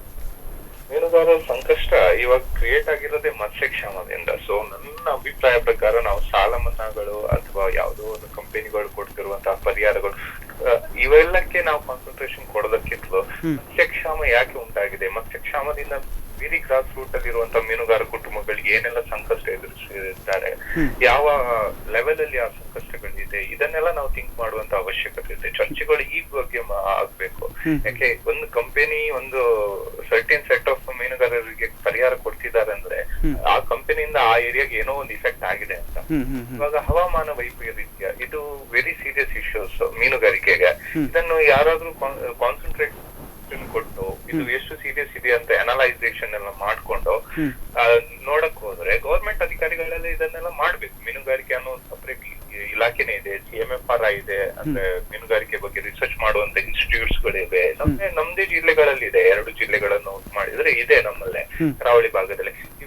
ಇವೆಲ್ಲ ಸಂಸ್ಥೆಗಳು ಒಟ್ಟು ಸೇರಿ ಒಂದುಗೂಡಿ ಇದ್ರ ಬಗ್ಗೆ ಒಂದು ವಿಮರ್ಶೆ ಮಾಡ್ಬೇಕು. ಹವಾಮಾನ ವೈಪರೀತ್ಯದಿಂದಾಗಿ ಇದೇ ಕಂಪನಿಗಳು ಬಿಡುವಂತ ಅಫ್ಲುಯೆಂಟ್ಸ್ ಏನಿದೆಯೋ, ವೇಸ್ಟ್ ಅಫ್ಲುಯೆಂಟ್ಸ್ ಸಮುದ್ರಕ್ಕೆ ಬಿಡುವಂತದ್ದು, ಆ ನೀರು ವಾಟರ್ ಪೊಲ್ಯೂಷನ್ ಆಗುವಂತದ್ದು, ಅದ್ರ ಸೈಡ್ ಅಲ್ಲಿ ನಡೆಸಿರುವಂತ ಸಾಯಿಲ್ ಇರೋಷನ್ ಗಳಿಗೆ ಕಾರಣ ಏನು, ಸ್ಕ್ಯಾರ್ಸಿಟಿ ಏರಿಯಾಗಳಲ್ಲಿ ಆಗ್ತಿರುವಂತ ಕೆಲವೊಂದು ಇಲ್ಲಿಗಲ್ ಆಕ್ಟಿವಿಟೀಸ್ ಆಗಿರ್ಬೋದು, ಇದರಿಂದಾಗಿ ಎಲ್ಲ ಕಡಲಿಗೆ ಆಪತ್ತು ತರುವಂತ ಕೆಲವೊಂದು ಆಕ್ಟಿವಿಟೀಸ್. ಮತ್ಸ್ಯಕ್ಷಾಮ ಮೇನ್ ಪಾಯಿಂಟ್ ನಮ್ಮಲ್ಲಿ ಇರಬೇಕು. ಮತ್ಸ್ಯಕ್ಷಾಮ ಯಾಕೆ ಆಗ್ತಿದೆ, ಮತ್ಸ್ಯಕ್ಷಾಮದಿಂದ ವೆರಿ ಗ್ರಾಸ್ ರೂಟ್. ಇವಾಗ ಮೀನುಗಾರಿಕೆ ಅಂದ ತಕ್ಷಣ ಕೃಷಿನೂ ಒಂದು ರಂಗ, ಒಂದು ಕ್ಷೇತ್ರ. ಅದು ಮೀನುಗಾರಿಕೆನೂ ಒಂದು ರೀತಿಯ ಕೃಷಿನೇ. ಯಾವುದೇ ಒಂದು ಕ್ಷೇತ್ರದಲ್ಲಿ ನೀವು ಗ್ರಾಸ್ ರೂಟ್ ವರ್ಕರ್ ಇಂದ ಹಿಡಿದು ಟಾಪ್ ಲೆವೆಲ್ ಅಲ್ಲಿ ಇರುವಂತಹ ಬಿಸ್ನೆಸ್ ಮ್ಯಾನ್ಸ್ ಗಳಿರ್ಬೋದು, ಆ ಕ್ಷೇತ್ರಕ್ಕೆ ಸಂಬಂಧಪಟ್ಟ ಎಲ್ರಿಗೂ ತೊಂದರೆ ಆಗ್ತಿದೆ ಅಂದ್ರೆ 8 ತಿಂಗಳಿಂದ ಯಾವುದೇ ಒಂದು ಕ್ಷೇತ್ರಕ್ಕೆ ಇಂತ ಒಂದು ಪರಿಸ್ಥಿತಿ ಎದುರು ಆಗಿಲ್ಲ ನಮ್ ದೇಶದಲ್ಲೇ. ಮತ್ತೆ ಯಾರೋ ಒಬ್ರು ಕಾಲರ್ ಹೇಳ್ದಂಗೆ ದೆಹಲಿಯಲ್ಲಿ ಕೂತವರಿಗೆ ಕಡಲ ಬದಿ ವಾಸಿಗಳ ಸಮಸ್ಯೆಗಳು ಅರಿವಾಗಕ್ಕೆ ತುಂಬಾ ಕಷ್ಟ. ಅದು ಇಲ್ಲಿಯವರು ಅಲ್ಲಿಗೆ ತಲುಪಿಸ್ಬೇಕು. ಇವಾಗ ಅದೇ ಜನಾಂಗದಲ್ಲಿ ಇರ್ಬೋದು ಅಥವಾ ಮೀನುಗಾರಿಕೆಯ ಒಂದು ಬ್ಯಾಕ್ ಗ್ರೌಂಡ್ ಇರುವಂತ ಎಷ್ಟು ಪೊಲಿಟಿಕಲ್ ಲೀಡರ್ಸ್ ಗಳಿದ್ದಾರೆ, ಪಕ್ಷಾತೀತವಾಗಿ ಇವರು ಎಲ್ಲಾ ಪಕ್ಷಗಳು ಒಂದು ಕೂಡಿ ಬರೀ ಇದನ್ನ ಒಂದು ಸಮಸ್ಯೆ ಅಂತ ಒಂದು ತಿಳಿದುಕೊಂಡು ಸಮಸ್ಯೆ ಬಗ್ಗೆ ಮಾತ್ರ ನಾವು ಆಲೋಚಿಸಿ ಯಾವುದೇ ಒಂದು ಪಕ್ಷದ ಬಗ್ಗೆ ಅಥವಾ ರಾಜಕೀಯದ ಬಗ್ಗೆ ಥಿಂಕ್ ಮಾಡದೆ ನಾವು ಬರೀ ಇದನ್ನ ಒಂದು ಸಮಸ್ಯೆ ಅಂತ ಅರ್ಥ ಈ ಮೀನುಗಾರಿಕೆಯಲ್ಲಿ ಹೇಗೆ ತೊಡಗಿಕೊಂಡಿದ್ದಾರೋ ಅವರ ಸಮಸ್ಯೆಗಳನ್ನು ಕೂಲಂಕುಷವಾಗಿ ಸಮೀಕ್ಷೆಗೆ ಒಳಪಡಿಸಿ ಅವರಿಗೆ ಬೇಕಾದಂತಹ ಬರ ಪರಿಹಾರ, it's a very good word. ಮತ್ಸ್ಯಕ್ಷಾಮ ಅನ್ನೋದು ಒಂದು ಬರದ ರೀತಿಯ ಎಕ್ಸಾಕ್ಟ್ ಪೊಸಿಷನ್. ಆ ಬರ ಪರಿಹಾರವನ್ನ, ಮತ್ಸ್ಯ ಬರ ಪರಿಹಾರವನ್ನ ಮೀನುಗಾರಿಕಾ ಕುಟುಂಬಗಳಿಗೆ ವಿತರಿಸುವಂತ ಕೆಲಸಕ್ಕೆ ಇಮಿಡಿಯೇಟ್ ಆಗಿ ಆಗಬೇಕು. ಮತ್ತೆ ಈ ಹವಾಮಾನ ವೈಪರೀತ್ಯ ಯಾಕಾಗ್ತಿದೆ, ಕಡಲಿಗೆ ಯಾವ ರೀತಿಯಾದಂತಹ ಸಮಸ್ಯೆಗಳು ಎದುರಾಗ್ತಿದೆ, ಇದರ ಬಗ್ಗೆಯೂ ಕೂಡ ಸಮೀಕ್ಷೆ ನಡೀಲಿ. ಇವಾಗ ಮಡಿಕೇರಿಯಲ್ಲಿ ನಿನ್ನೆ ಬಂದಂತಹ ವರದಿ, ಮಡಿಕೇರಿಯಲ್ಲಿ ಗುಡ್ಡ ಕುಸಿತ ಆಗ್ಬೇಕಾದ್ರೆ, ಬಿರುಕುಗಳು ಕಾಣ್ಬೇಕಾದ್ರೆ ಏನೆಲ್ಲ ಕಾರಣ, ಅಲ್ಲಿ ಮಾನವನ ಫಿಂಗರ್ ಪ್ರಿಂಟ್ಸ್ ಇದೆ, ಹ್ಯೂಮನ್ ಫಿಂಗರ್ ಪ್ರಿಂಟ್ಸ್ ಇಂದಾಗಿ ಆಗಿದೆ ಅದೆಲ್ಲ.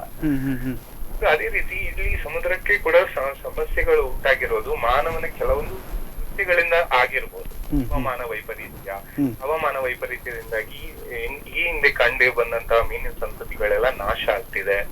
ಇವಾಗ ವೆರಿ ಗ್ರಾಸ್ ರೂಟ್ ಮೀನುಗಾರರು ಅಂದ್ರೆ ನಾಡದೋಣಿ ಮೀನುಗಾರರು, ಕೈರಂಪನಿ ಮೀನುಗಾರರು, ಸಾಂಪ್ರದಾಯಿಕ ಮೀನುಗಾರರು, ಇವರೆಲ್ಲ ದಿನನಿತ್ಯದ ಕೂಲಿ ಸಂಬಳಕ್ಕೆ ದುಡಿಯುವಂತಹ ಒಂದು ಕಾರ್ಮಿಕ ವಲಯದ ಮೀನುಗಾರರು. ಖಂಡಿತ ಇವರ ಸಮಸ್ಯೆ ಬೇರೆ ಎಲ್ಲ ಸಮಸ್ಯೆಗಿಂತಲೂ ಹೆಚ್ಚಿನ ಸಮಸ್ಯೆ ಮೀನುಗಾರಿಕಾ ವಲಯದಲ್ಲಿ.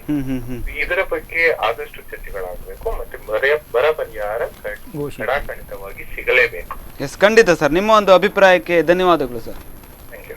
ಎಸ್, ಖಂಡಿತ ಅವರು ಒಳ್ಳೆ ರೀತಿಯಾದಂಥ ಒಂದು ಅಭಿಪ್ರಾಯಗಳನ್ನು ಕೊಟ್ಟರು. ಏನು ಅಂತಂದರೆ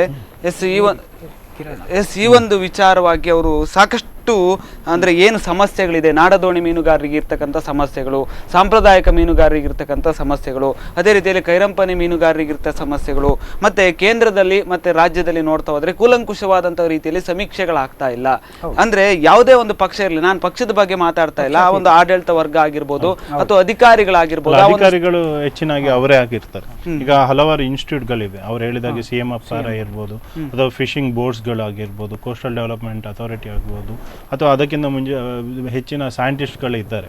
ಇದರ ಬಗ್ಗೆ ತುಂಬ ಅವರು ಟೆಕ್ನಾಲಜಿಗಳನ್ನು ಇಂಪ್ರೂವ್ಮೆಂಟ್ ಮಾಡ್ತಿದ್ದಾರೆ, ಅದರ ಬಗ್ಗೆ ಸ್ಟಡಿ ಮಾಡ್ತಿದ್ದಾರೆ, ಅದನ್ನು ಮಾನಿಟರಿಂಗ್ ಮಾಡ್ತಿದ್ದಾರೆ, ಡೇಟಾ ಮ್ಯಾನೇಜ್ಮೆಂಟ್ ಮಾಡ್ತಿದ್ದಾರೆ. ಆದರೆ ಅದು ಇಂಪ್ಲಿಮೆಂಟೇಷನ್ ಆಗಬೇಕು. ಇವತ್ತು ಜನರಿಗೂ ಅದರ ಬಗ್ಗೆ ಎಜುಕೇಷನ್ ಕೊಡಬೇಕು, ಅದರ ಬಗ್ಗೆ ಅವೇರ್ನೆಸ್ ಕೊಡಬೇಕು. ಮತ್ತು ಏನು ಟೆಕ್ನಾಲಜೀಸನ್ನು ಇಂಪ್ಲಿಮೆಂಟ್ ಮಾಡ್ಬೋದು, ಆ ಟೆಕ್ನಾಲಜಿಯನ್ನು ಯುಟಿಲೈಸ್ ಮಾಡಿ ಹೇಗೆ ನಾವು ಇನ್ನಷ್ಟು ಈಗ ಮತ್ಸ್ಯ ಸಂತತಿಯನ್ನು ಹೆಚ್ಚಿಸಬೇಕು. ಅದೇ ರೀತಿ ಸ್ಟ್ರಕ್ಚರ್ ಏನಿದೆ, ಮಾರ್ಕೆಟಿಂಗ್ ಸ್ಟ್ರಕ್ಚರ್ ಇರ್ಬೋದು, ಸೇಫ್ಟಿ ಬಗ್ಗೆ ಇರ್ಬೋದು. ನೀವು ಮೊನ್ನೆ ತಾನೇ ಕಳೆದ ವರ್ಷ ನೋಡಿರ್ಬೋದು, ಸುವರ್ಣ ತ್ರಿಭುಜ ಬೋಟ್ ಕಳೆದೋದಂತ. ಈಗ GPS ಅಂತ ಒಂದು GPS ಎಲ್ಲ ಬೋಟ್ಸ್ಗಳಿಗೆ ಇದು ಮಾಡಿ ಆ್ಯಪನ್ನು ಕೂಡ ಡೆವಲಪ್ಮೆಂಟ್ ಮಾಡಿದ್ದಾರೆ. ಆದರೆ ಅದನ್ನು ಇನ್ನಷ್ಟು ಸೀರಿಯಸ್ ಆಗಿ ತಗೊಂಡು ಒಂದು ಮೀನುಗಾರಿಕೆ ನೀತಿನೇ ಆಗಬೇಕು. ಎಸ್, ಒಂದು ಕರೆ ಇದೆ sir. Hello hello hello sir, ನಮಸ್ತೆ ಸರ್. ಎಲ್ಲಿಂದ ಕರೆ ಮಾಡ್ತಾ ಇದ್ದೀರಿ ಸರ್? ನಿಮ್ಮ ಹೆಸರು? ಹಲೋ ಹಲೋ ಟಿವಿ ಆನ್ ಇದೆಯಾ ಅಂತ. ಎಸ್, ಈ ವಿಚಾರವಾಗಿ ಮಾತಾಡ್ತಾ ಹೋದರೆ ಸಾಲ ಮನ್ನಾವನ್ನು ಇಷ್ಟು ವರ್ಷ ಕೇಳಿರಲಿಲ್ಲ. ಅಂತಂದರೆ ತಾವೇ ಏನೋ ಒಂದು ದುಡಿಮೆಯನ್ನು ಮಾಡಿ ಕಟ್ಟಿಕೊಂಡು ನಿಮ್ಮದೇ ಒಂದು ಜೀವನವನ್ನು ಕಟ್ಕೊಂಡಿದ್ದೀರಿ. ಆದರೆ ಈ ವರ್ಷ ಸಾಲ ಮನ್ನಾವನ್ನು ಇಷ್ಟು ದೊಡ್ಡ ಮಟ್ಟದಲ್ಲಿ ನಾವು ಬೇಕು, ಅವಶ್ಯಕತೆ ಇದೆ. ಯಾಕೆಂದರೆ ಇಲ್ಲದೆ ಹೋದರೆ ಕುಟುಂಬಗಳು ಬೀದಿಗೆ ಬೀಳುವಂಥ ಒಂದು ಪರಿಸ್ಥಿತಿ. ಹಾಗೆ ನೋಡ್ತಾ ಹೋದರೆ ಈಗಿನ ಒಂದು ಪರಿಸ್ಥಿತಿಯಲ್ಲಿ ಮೀನುಗಾರರು ಹೇಗಿದ್ದಾರೆ ಸರ್ ಅಂತ? ಅಲ್ಲ, ಎಂತಂದರೆ ಈ ನಮ್ಮ ಮೀನುಗಾರರು ಸ್ವಾಭಿಮಾನಿಗಳು. ಯಾವುದೇ ಕಷ್ಟ ಬಂದರೂ ಕೂಡ ಉಂಟಲ್ಲ, ಒಂದು ಎದೆಗಾರಿಕೆಯಿಂದ ಅದನ್ನೊಂದು ನಿಭಾಯಿಸಿಕೊಂಡು ಹೋಗುವವರು. ಈಗ ಸರ್ಕಾರ ಎಂತ ಆಗಿದೆ, ಮೊನ್ನೆ ನೋಡಿ ನಾನೀಗ ಮಾತುಕತೆಯಲ್ಲಿ ರಾಜಕೀಯ ಪಕ್ಷದವರು ಹೇಳ್ಬೋದು, ಕುಮಾರಸ್ವಾಮಿ ಅವರು ರೈತರಿಗೆ ಅಂತ ಒಂದು ಸಾಲ ಮನ್ನಾವನ್ನು ಇದು ಮಾಡಿದರು. ಆಮೇಲೆ ಬಂದವರು ಯಡಿಯೂರಪ್ಪನವರು ಮುಖ್ಯಮಂತ್ರಿಗಳಾಗಿ ಅವರು ಮೀನುಗಾರರನ್ನು ಸೇರಿಸಿದರು. ಆದರೆ ಸೇರಿಸಿದ ಮೇಲೆ ಮನ್ನಾದ ಅದು ಪೇಪರಲ್ಲಿ ಮಾತ್ರ ಗೊತ್ತಾಗ್ತದೆ, ಅದು ಇನ್ನೂ ಕೂಡ ಉಂಟಲ್ಲ ಆದೇಶ. ಯಾವುದೇ ಒಂದು ಸಹಕಾರಿ ಸಂಘಕ್ಕಾಗಲಿ ರಾಷ್ಟ್ರೀಕೃತ ಬ್ಯಾಂಕಿಗೆ ಹೋದರೂ ಪಾಪ ಬಡಪಾಯಿ ನಮ್ಮ ಮೀನುಗಾರರು ಅವರಿಗೆ ಎಂತ ತಿಳುವಳಿಕೆ ಉಂಟು. ಮ್ಯಾನೇಜರ್ ಹೇಳ್ತಾರೆ ನಿಮ್ಮದೇನು ಆಗುದಿಲ್ಲ, ಬಂದಿಲ್ಲ, ಅದು ಇನ್ನು ಬರಬೇಕು. ಹೆಚ್ಚಿನವರು ಎದ್ದು ಪೇಪರ್ ನೋಡ್ತಾರೆ ಹೋಗ್ತಾರೆ. ಈ ರೀತಿಯ ಒಂದು ಇದು ಬರಬಾರ್ದು. ಎಲ್ಲರಿಗೂ ಅದರ ಎಂತ ಉಂಟು, ಅದನ್ನು ಒಂದು ಯಾವ ರೀತಿಯಲ್ಲಿ ಘೋಷಣೆ ಮಾಡಿದ್ದಾರೋ ಅದನ್ನು ಎಷ್ಟು ತಿಂಗಳಾಯಿತು ನೋಡಿ, ಅದನ್ನು ಸರಿಯಾಗಿ ಸಮರ್ಪಕವಾಗಿ ಇದುವರೆಗೆ ವಿತರಣೆ ಮಾಡುವ ಹಾಗೆ ಮಾಡಬೇಕು ನೋಡಿ. ಸಹಕಾರಿ ಸಂಘ ಆಗಲಿ ರಾಷ್ಟ್ರೀಕೃತ ಬ್ಯಾಂಕ್ ಆಗಲಿ. ನಮ್ಮ ಒಂದು ಹೆಂಗಸರು ಇದ್ದಾರೆ, ಅವರಿಗೆ ಕೆಲವರಿಗೆ ಸರಿಯಾಗಿ ಪಾಪ ಬಡ ಒಂದು ಮೀನುಗಾರ ಮಹಿಳೆಯರಿದ್ದಾರೆ, ಅವರೊಂದು ಆಸೆ ಇಟ್ಟುಕೊಂಡಿದ್ದಾರೆ, ನಮ್ಮ ಒಂದು ಮುಖ್ಯಮಂತ್ರಿಗಳು ಮಾಡಿದ್ದಾರೆ, ಇದನ್ನೊಂದು ಕಾರ್ಯರೂಪಕ್ಕೆ ತರಬೇಕಲ್ಲ. ಆವಾಗ ನಮಗೆ ಅದಕ್ಕೊಂದು ಮೀನುಗಾರರಿಗೆ ಒಂದು ಸಮಸ್ಯೆಗೆ ಒಂದು ಪರಿಹಾರ ಸಿಕ್ಕಂಗೆ ಆಗ್ತದೆ. ನಮ್ಮದು ಎಂತ ಯಾವುದೇ ರೀತಿಯಲ್ಲಿ ನೋಡಿ, ಅವರು ಮುಂಚೆ ಒಬ್ರು ಹೇಳಿದ್ರಲ್ಲ, ಯಾವುದೇ ಅಂದರೆ ಪ್ರಕೃತಿ ಯಾವ ರೀತಿ ಹೋಗ್ತದೆ ಅಂತ ಹೇಳಿ ನಮಗೆ ಆಲೋಚನೆ ಮಾಡೋದಿಲ್ಲ. ಮುಂಚೆ ಆದರೆ ಈ ಮಳೆಗಾಲದಲ್ಲಿ ಯಾವ ಸ್ಟೆಪ್ ಬೈ ಸ್ಟೆಪ್ ಅಂದರೆ ಜೂನಲ್ಲಿ ಒಂದು ತುಫಾನ್ ಆಗ್ತದೆ, ಆಮೇಲೆ ಒಂದು ಜುಲೈಯಲ್ಲಿ, ಆಗಸ್ಟಲ್ಲಿ, ಈ ರೀತಿಯ ಒಂದು 3 ತುಫಾನ್ಗಳು ಬರ್ತಾ ಇರ್ತದೆ. ಈ ತುಫಾನ್ ಬಂದ ಮೇಲೆ ಒಂದು 15 ದಿವಸ 10 ದಿವಸ ಈ ಮೀನುಗಾರರಿಗೆ ದುಡಿಯುವಂಥ ಒಂದು ಅವಕಾಶ ಸಿಗ್ತದೆ. ಈ ಸಲ ಅಂಥದ್ದಿಲ್ಲ. ಈಗ ಮೊದಲಿಗೆ ಜೂನಲ್ಲಿ ಮಳೆಯೇ ಬಂದಿಲ್ಲ, ಆಮೇಲೆ ಸ್ಟಾರ್ಟ್ ಆದ ಮಳೆ ಉಂಟಲ್ಲ, ಅದು ಪ್ರಕೃತಿ ಸಮುದ್ರ ಕೂಡ ವಿಕೋಪಕ್ಕೆ ಹೋಗಿ ಪ್ರಕ್ಷುಬ್ಧ ವಾತಾವರಣದಿಂದಾಗಿ ಮೀನುಗಾರರಿಗೆ ದುಡಿಯುವ ಅವಕಾಶನೇ ಸಿಗಲಿಲ್ಲ. ಪಾಪ ಏನು ಮಾಡುವುದು, ಯಾರ ಹತ್ರ ಕೇಳುವುದು? ಈಗ ಎಲ್ಲರಿಗೂ ರೈತರಿಗೂ ಕೊಟ್ಟಂಥ ರೀತಿಯಲ್ಲಿ ನಮ್ಮ ಜನರನ್ನು ಗುರುತಿಸಿ ಮೀನುಗಾರರನ್ನು ಬಡ ಮೀನುಗಾರರಿಗೂ ಆ ಒಂದು ಪರಿಹಾರ ದೊರೆಯುವ ಹಾಗೆ ಸರ್ಕಾರ ಮಾಡಬೇಕು, ಎಚ್ಚೆತ್ತುಕೊಳ್ಬೇಕಂತ ಅದಕ್ಕೆ ಸಂಬಂಧಪಟ್ಟ ಇಲಾಖಾ ಅಧಿಕಾರಿಗಳು ಅವರಿಗೆ ನೋಡಿ ಮೀನು ಬಂದಂಥ ಸಮೀಕ್ಷೆ ಬರ್ತದಲ್ಲ, ಎಷ್ಟು ಬಂದಿದೆ ಅಂತ ವಾರ್ಷಿಕ ಒಂದು ಸಮೀಕ್ಷೆ ಲೆಕ್ಕಾಚಾರ ಇದ್ದೇ ಇರ್ತದಲ್ಲ ಸರ್, ಅವರಿಗೂ ನಮ್ಮವರಿಗೂ ಸಿಗಬೇಕಂತ ನಮ್ಮ ಒಂದು ಬೇಡಿ. ಒಂದು ಕರೆ ಇದೆ ಸರ್.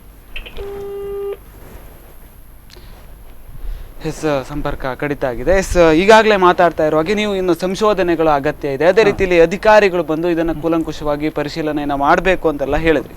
ಒಂದು ಕಡೆ ಮೀನಿಲ್ಲ, ಈ ಒಂದು ಮತ್ಸ್ಯಕ್ಷಾಮ ಆಗಿದೆ ಅಂತ ಸಂದರ್ಭದಲ್ಲೂ ಕೂಡ GSTಯನ್ನು ಹಾಕ್ತಾ ಇದ್ದಾರೆ ಅನ್ನುವಂಥ ಒಂದು ನಿಟ್ಟಿನಲ್ಲಿ ಏನು ಸಮಸ್ಯೆ ಅಂತ, GSTಯಿಂದ ಏನು ಸಮಸ್ಯೆ ಆಗಿದೆ? GSTಯಿಂದ ಮೊದಲು ಫಸ್ಟ್ ಏನು ಸಮಸ್ಯೆ ಆಗಿದೆ ಅಂದರೆ, ಈಗ ಮೊನ್ನೆ GST ಹಾಕಿದ್ದಾರೆ ಅಂದರೆ 2 ವರ್ಷದ್ದು GST ಕೊಡಬೇಕಂತ ಫಿಶ್ ಮಿಲ್ಗಳಿಗೆ ಹೇಳಿದ್ದಾರೆ. ಸೊ ಫಿಶ್ ಮಿಲ್ಗಳು ಇದನ್ನು ಪ್ರತಿಭಟಿಸಲಿಕ್ಕೆ ಏನು ಮಾಡಿದ್ದಾರೆ, ಒಂದು ತಿಂಗಳ ತನಕ ಫಿಶ್ ಮಿಲ್ ಬಂದಾಗಿತ್ತು. ಆ ಸಂದರ್ಭದಲ್ಲೂ ಫಿಶಿಂಗಿಗೆ ಹೋದವರು ಈಗ ಡೀಪ್ಸಿಗೆ ಅದಕ್ಕೆ ಫಿಶಿಂಗಿಗೆ ಹೋಗಿರ್ತಾರೆ. ಆಗ ಫಿಶ್ ಮಿಲ್ಲಿಗೆ ಪೂರೈಸಲಿಕ್ಕೆ ಯೋಗ್ಯವಾದಂಥ ಸ್ವಲ್ಪ ಮೀನು ಸಿಕ್ಕಿದ್ರು ಇವ್ರದ್ದು ಬಂದಿದೆ, ಅದನ್ನು ಬಿಸಾಡುವಂಥ ಪರಿಸ್ಥಿತಿ ಬಂದಿದೆ, ಅಥವಾ ಸ್ಟೋರೇಜ್ಗಳಿಗೆ ಕಳಿಸಿದ್ದಾರೆ, ಆದರೆ ಅದಕ್ಕೆ ಯಾವುದು ರೇಟ್ ಸಿಗೋದಿಲ್ಲ, ಅದು ದುಂದು ವೆಚ್ಚನೇ, ಡಬಲ್ ಲಾಸೇ ಆದ. ಸೊ ಬಂದದ್ದನ್ನು ಅಲ್ಲಿ ದುಡ್ಡು ಏನು ಸಂಪಾದನೆ ಇಲ್ಲದ ಹಾಗೆ ಆಗಿದೆ. ಸೊ ಈಗ ಫಿಶ್ ಮಿಲ್ಗಳಿಗೆ ಭರವಸೆ ಕೊಟ್ಟಿದ್ದಾರೆ ಅಂತ ಹೇಳ್ತಾರೆ ಸರ್ಕಾರಗಳು, ಆದರೆ ಫಿಶ್ ಮಿಲ್ಗಳು ಇನ್ನೇನು ಮಾಡ್ತವೆ, ಅವ್ರ ಮೇಲೆ ಹಾಕೊಳ್ಳಲ್ಲ ಅದನ್ನು, ಇನ್ನಾದ ಫಿಶಿಂಗ್ ಅನ್ನು ಅದು ಡೈರೆಕ್ಟ್ ಆಗಿ ಮೀನುಗಾರ ಮೇಲೇನೆ ಹಾಕೋದು GST ಅನ್ನು. ಸೊ ಇಲ್ಲಿ ತನಕ ಫಿಶ್ ಅನ್ನು ಒಂದು ಮೀನುಗಾರಿಕೆಯನ್ನು ಕೃಷಿ ಅಂತ ಕನ್ಸಿಡರ್ ಮಾಡ್ತಿದ್ರು. ಹೇಗೆ ಕೃಷಿಗೆ ಟ್ಯಾಕ್ಸ್ ಇಲ್ಲ, ಅದೇ ರೀತಿ ಮೀನಿಗೆ ಟ್ಯಾಕ್ಸ್ ಇರಲಿಲ್ಲ. ಸೊ ಇದು ಜನರಿಗೆ ಗಾಯದ ಮೇಲೆ ಬರೆ ಹಾಕಿದಾಗೆ ಆಗಿದೆ. ಒಂದು ಕರೆ ಇದೆ ಸರ್. ಹಲೋ ಸರ್, ನಮಸ್ತೆ ಸರ್, ಎಲ್ಲಿಂದ ಕರೆ ಮಾಡ್ತಾ ಇದ್ದೀರಿ ಸರ್? ನಿಮ್ಮ ಹೆಸರು? ಹಲೋ, ಅಶೋಕ್ ಪಡುದ್ರಿ ಅಂತ. ಎಸ್, ಹೇಳಿ ಸರ್. ಮೀನುಗಾರರ ಸಂಕಷ್ಟದ ವಿಚಾರವಾಗಿ, ಅದೇ ರೀತಿಯಲ್ಲಿ ಮತ್ಸ್ಯಕ್ಷಾಮ ಆಗಿದೆ ಕರಾವಳಿಯ ಜಿಲ್ಲೆಗಳಲ್ಲಿ ಅಂತ, ಇದ್ರ ವಿಚಾರವಾಗಿ ಮಾತಾಡ್ತಾ ಇದ್ದೀವಿ. ನಿಮ್ಮ ಅಭಿಪ್ರಾಯ ಸರ್? ನಮ್ಮ ಮಿತ್ರರೇ ಕೂತಿದ್ದಾರೆ, ವಿಶ್ವಸಾಮೀನ್ರವರು ಮತ್ತು ನಮ್ಮ ಊರಿನ ಅಧ್ಯಕ್ಷರು. ಎಸ್, ಹೇಳಿ ಸರ್. ಅದೇ ಯಾವ ಸರ್ಕಾರ ಬಂದ್ರು ಸಾಲ ಮನ್ನಾ ಮಾಡಿದ್ರು, ನಮ್ಮ ದೇವರಾಜ ಅರಸು ನಿಗಮ ಉಂಟಲ್ಲ, ಅದರಲ್ಲಿ ಮೀನುಗಾರರಿಗೆ ತುಂಬಾ ಒಂದು 50,000 ಲಕ್ಷ ಬೇಕಾದ್ರೆ ಸಾಲ ಕೊಡ್ತಾರೆ.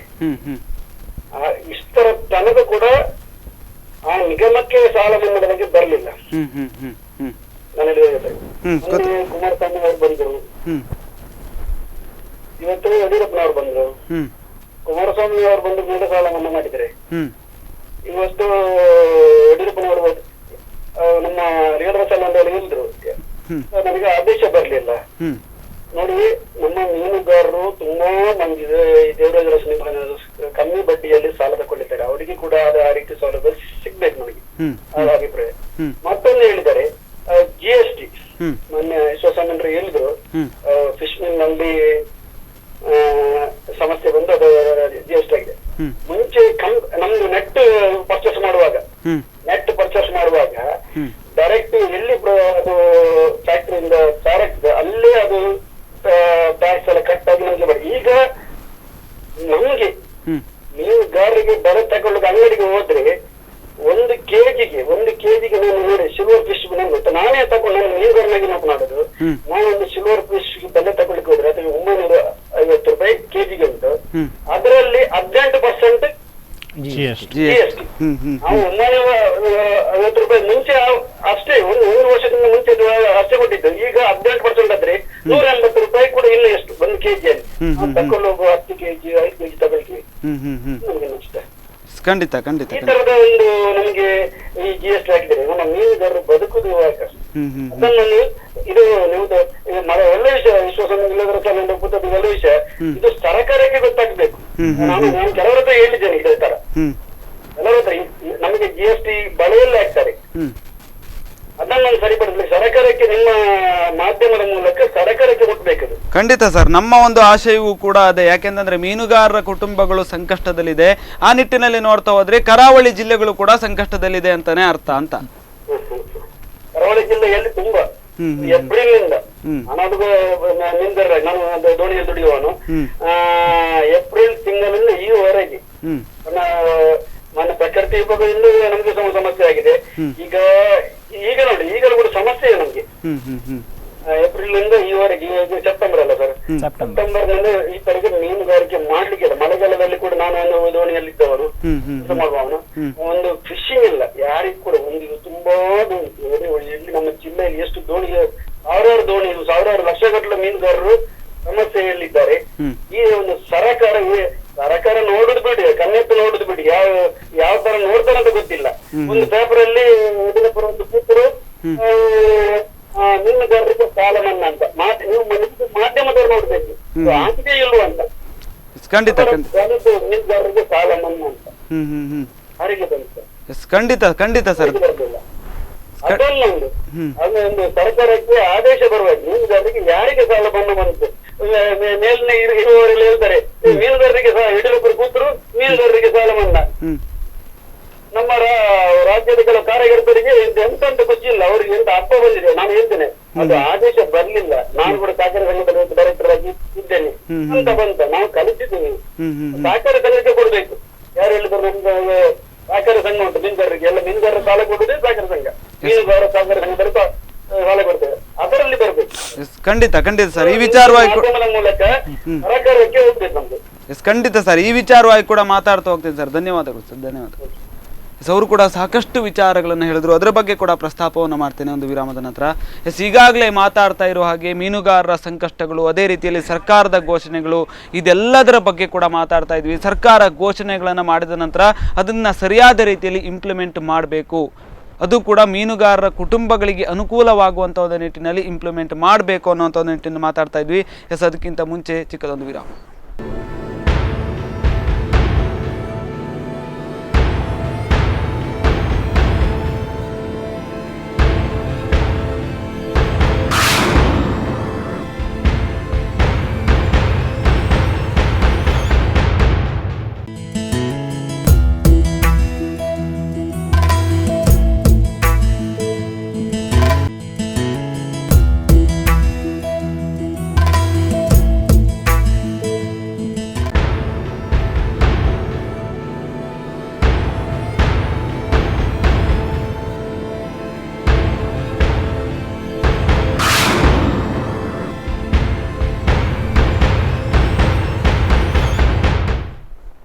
ವಿರಾಮದ ನಂತರ ಕರೆಂಟ್ ಅಫೇರ್ಸ್ಗೆ ಮತ್ತೆ ಸ್ವಾಗತ.